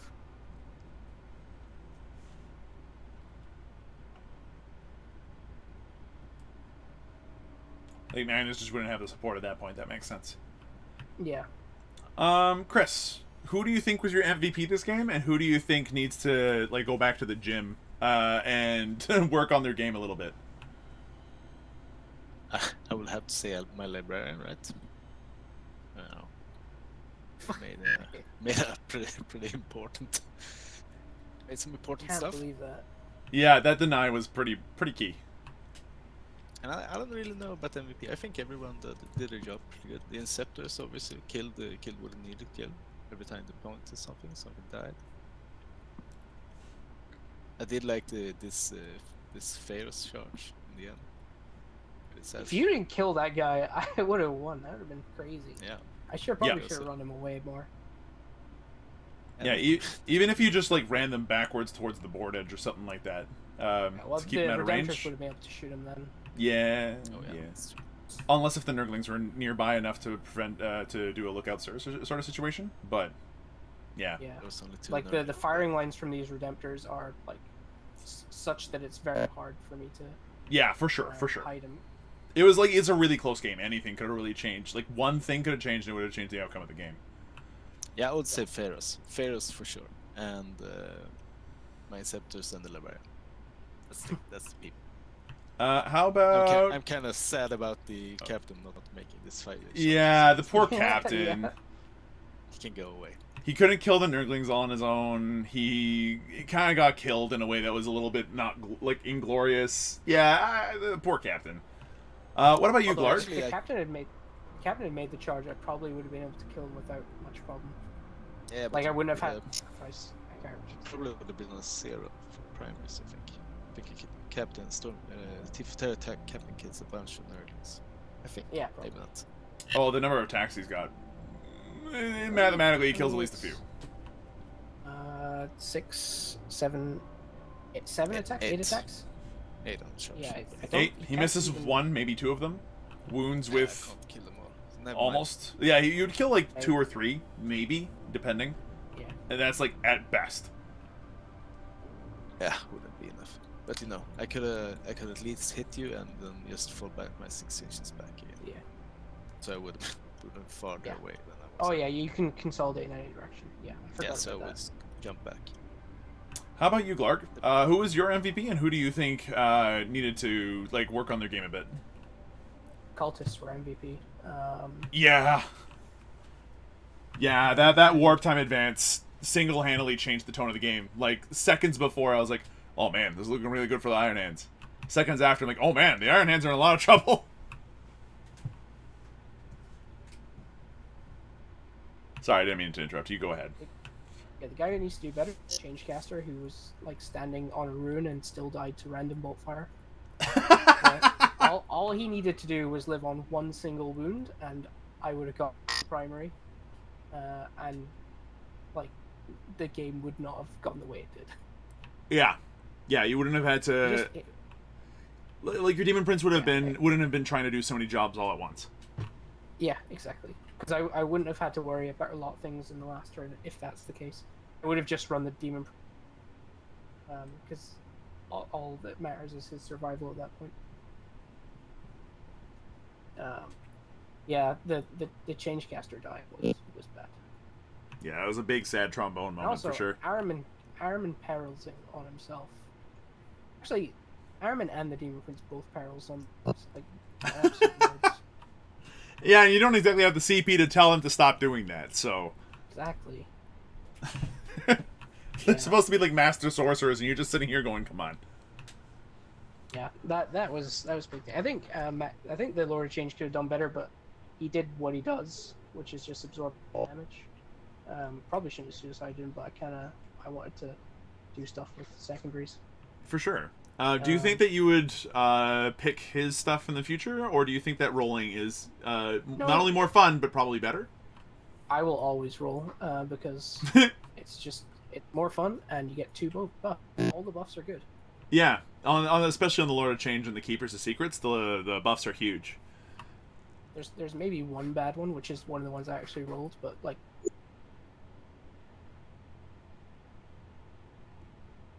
took away 2 powers that he was wanting to use every single turn. Yeah. Yeah, my most important powers, man. It's horrible. That's why rolling random is fun. So in that case, then that means that Chris, you're moving on to your next opponent in the bracket. How do you feel about going? How do you feel about moving in further into the bracket where there's just like heaps of Dark Angels and stuff waiting for you? Is that so? Well, It feels pretty good.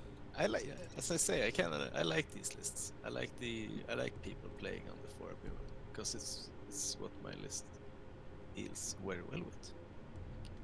I don't care if you have immons. I'm just gonna shoot lots of things, right? yeah, for sure. And force a lot of saves. So Dark Angels, I don't know. I don't care too much about Dark Angels. I do care about Harlequins. That's not gonna be a good time. I do care about other very hard shooty armies, like if I'm up against some kind of AdMech. I don't know really. That might be an issue. Yeah, I feel pretty good. I don't know what I have up next, actually. So To be fair, no, don't worry. I'm just basing it off of predictions from what I saw in earlier games, where it's just like, oh, and the Dark Angels won. It's currently a mirror match between Curry and Ember Gem in the semifinals. Ooh. So those two are going to be fighting out. They're both Dark Angels. Yeah, so even if you make it through the semifinals, it's like, oh, okay, now there's Dark Angels, no matter what you do. Okay. Yeah, okay. So I don't have a general Dark Angels plan or anything. I just have a general people are playing slow as Terminates plan. Okay, fair enough. And, the plan is I do not engage. I don't play with the Terminates. I just shoot them from range and spread out in a kind of semicircle around the map. Yep, that sounds about right. All right, And well, I don't play Oath, obviously. I play yeah, Terminates. yeah. Oath is Oath is an interesting secondary, isn't it? Because it makes you want to take the center, and if you can play for it, that's excellent. But it can also be a bit of a trap because of how strong it can be as a secondary. Yeah, but the thing is, like, Oath picks away Oath is a good secondary, right? But it's in a category of secondaries that I do extreme. Oh, this list does extremely well, right? My Yeah. 5% are all the Redemptors. I can grind anyone down. I can max score and grind them down against most armies. So I have options in a stat category, so it's fine not going Oath. That makes sense. Yeah, for sure. Okay, Erevar, unless there's anything you want to ask, I'm all out of Can you questions. hear me now? Because Yes. I've been having trouble with my microphone. All Well, right, I cool. can hear you, but I'm not sure if the rest of the... I was like smashing my keyboard, I can't hear it. because right. So Chris, So- next you are either against Tyranids or He Sisters cannot... Battle. he actually can't hear you, my friend. Huh? You're not talking in TTS. You're only talking to me here on Discord. All right. So yeah, it is broken. Don't worry about it. Don't worry about We it. can hear you now. And now, apparently, they can hear you. Yeah, so I was going to say, Chris, your semi-final match is either going to be against Tyranids or Sisters Battle, depending on the result of that round 3 match between Doots.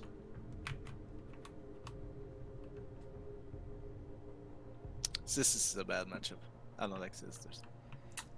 Yeah, Sisters I would are just a probably- really if it tough was- matchup. If we ended up playing Sisters, I would have lost against Sisters as well. Really? I mean, I know they're an S-tier army. They are the cream of the crop at the moment, at least in IRL tournaments, and it seems like it's that way as well in the TTS tournaments flying around. What about Sisters in particular scares your lists, guys? Retributors with reroll to chaos. Just can't kill anything they point. Retributors with 36-inch range. Yeah. All my things have 30-inch range. So Oh, no. Retributors are way too cheap for what they do. And the fact that you have miracle dice to make them consistent is just the icing on the cake for a unit that is too strong. Not to mention the And then- pretty much guaranteed charges for Repentia and the other things that they can exactly. do. Yeah. And then the Elving Open winning list was like Sisters plus Custodes, and that means that they can like soup well. Yeah, Sisters for sure. I don't know what the Trinity player is playing. If he's playing monsters, I don't care. And if he's playing something that's not monsters, I don't really care either.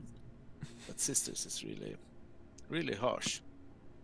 Like Yeah, there's just barely any ways to deal with Repentia. You know, like in my list, or I think in your list as well. And like Retributors, just they can delete 2 Redemptors a turn easily. Easily. Yeah. And Sisters also have that 4-up deny strat of their own. Exactly. Which is a potential problem. They have a lot more bodies to just throw up the field to use that strat. Whereas like hand, you can play around their army because they want to stay together. Sisters will just throw like 5 Seraphim them up just to use that strat. Well, I actually had. I probably would have lost the next round anyway. I've had success against Sisters, but it's always like a extremely hard game. yeah. Like playing my armies in Sisters is like me playing a very inconsistent dice roll game against an army that doesn't really need to roll any dice. Yeah. Yeah, and if They they do need to roll just dice, they can roll just say numbers. what it lands on when they need it to. Yeah. Also, the worst part of playing Sisters is my shooting is so inefficient at that point. Yeah. I have to use my Redemptors to screen all these Repentias because I really need the Repentia player to charge my Redemptors. If they charge anything else, it's a horrible time. Like if they charge Redemptors, I'm pretty fine, but anything else is not good. Yeah, the Duty Eternal does really help against them. You'll probably... It still probably absolutely murders a Redemptor, per squad, but at least it forces the Sisters player to commit to something. Yeah, at least they're not killing 2 squads of shit. Or all my characters, right? At least there's that. Small victories. So, yeah. So I kind of have to screen and do all that stuff with them, so they don't really get to use their full power, right? Okay, well, unless if there's any other questions from Erever, then yeah, that pretty much wraps it up. Thanks, you two. I really appreciate you two playing the game and for letting us be able to, and scheduling it at such a time that we could spectate it and watch it and cast it. This was a really good game to watch. It was very tactical. It was well played by both players. So, serious congratulations to both of you. This was a great game for at least me, I think, to learn a bunch of stuff, but on top of that, really entertaining for everybody to watch. Oh, thank you for watching. Thank you for letting me play on stream. Yeah, I gotta go, guys. It's like 1 a.m. and I'm working. All right, so that's it. That's the game. That's both players. That'd be Chris, Helgren, and Glarg, who did, again, an excellent job playing the game. Lots of fun to watch. Really tactical. I cannot wait to see who goes into next, and if we can cast their game in the semifinals, that would be excellent. But Yeah. Chris Helgren just give is you the winner. Guys, I think my mic's finally fixed now. Yeah, there we go. Right, so just to give you guys an update on brackets and stuff like that. In Group 2 tonight, we had the Curie versus Ember Gem mirror match. Curie took that one 81-70, giving a final spot, not the grand final, because that is the winning player from each bracket. It's very confusing, I know. I like making my life difficult. So Curie will either be facing Orcs or Abmech in that matchup. So that's on bracket 2. The bracket 1, which is a game that we saw from tonight. Chris will advance into the semi-final in that group, and he will either be against Tyranids or Sisters in the coming week. So exciting times. We're starting to see the more powerful armies in the meta, right now, start to bump up the bracket, seriously up there. I think. I admit I was not expecting Iron Hands to be up here necessarily, but they really showed what they could do in this game. Right, everyone jumps to White Scars as the number one. Problem White Scars is they don't shoot as well. As Iron Hands. Iron Hands can shoot and fight, super well. Yep. Which makes them, super effective. And they are incredibly durable, too. Yeah. As we saw, like, Magnus went and smote, like, 3 full-on smites into a Redemptor Dreadnought, and it did not die. Yeah, seriously, powerful stuff from both armies, like, coming out, like, filling each other out early on, and then Magnus dying, big blow. Yeah, huge. Not to, and then, like, incredible advances from the cultists, and, like, there's just so much jank in that chaos list that it was really fun to watch and see. Seeing somebody pilot that list well is always going to be a pleasure for me. It takes a lot of skill to do that. It takes a lot of game knowledge to do that. So seeing Glarg pull that off as well as he did was fantastic. Yeah, for sure. So, like, next week, we're definitely going to be, next weekend, definitely going to have some semi-final and final games for you guys. That is going to be the plan. Saturday and Sunday, hopefully. Mm-hmm. And then the plan for the weekend after that will be a podcast and the grand final, if everything goes to time with the players and everyone else involved in the streaming team. But I'm pretty sure it will run smoothly. Regardless, it should be a really good time. Yeah. All right, with that said, I think it's time to sign off. We've been streaming for like the last 4 hours, just about. Admittedly, this is a much shorter game than previous ones we've done. Again, kudos to Chris and Glarg. They have bags of time on the clocks. I'm not even sure. They both had like 40 minutes left on their clock. Like, they played complicated armies super well and super quickly. Just goes to show that you can do it, I promise. Mm-hmm. With that said, thank you everybody so much for watching. We hope you enjoyed yourselves. If you did, be sure to let us know. Follow for more, so that way you can go ahead and get notified of when these streams go live, and also join the TTS Discord. You can do so by TTS Disco, clicking the link that is now popped up in the chat. That way you can go ahead and get some notifications that way as well, and join an entire community of Tabletop Simulator Warhammer 40k players. We have our own learning community as well, with people teaching each other how to play the game within a new format, or just play the game well at all. And we also have our Alpha League, which this is the playoffs for, but which you can just join the regular Alpha League pods at any skill level with whatever list you want. So it's well worth your time, and you can learn a lot, and it's a lot of fun. Yeah, and not only that, but if you're not into super into competitive play, we also have one of the biggest narrative play campaigns on Tabletop Simulator. It's called War on Seven Fronts. So you can, if you join the server, you can look at the rooms for that. And as Slowwolf just said, great community for learning the game. We have a fantastic team of mentors who can help you out, get you set up on Tabletop Simulator, familiarize you with Battlescribe, and we'll be more than happy to play intro games and that kind of thing. That said, that'll be it from us. Yeah. Just one more thing. Oh, go for it, please. Also, you guys can find all the podcasts for this season. Oh, yeah. Playoff games are going to go up there as well, and also games from previous seasons of Alpha League. If you want to check those out, there's a particularly great one that always love to watch, and it's back in the day. It's 4 super heavy guard tanks versus Tau. So it's Gen versus Dark Trinity. Great game. Check that one out. That was back my god, I'm looking that one up. But yeah, I'll post a link to the YouTube just in the chat there if you want to check the stuff out on there during lockdown, quarantine, and all that kind of stuff. Great for painting too as well. Yeah.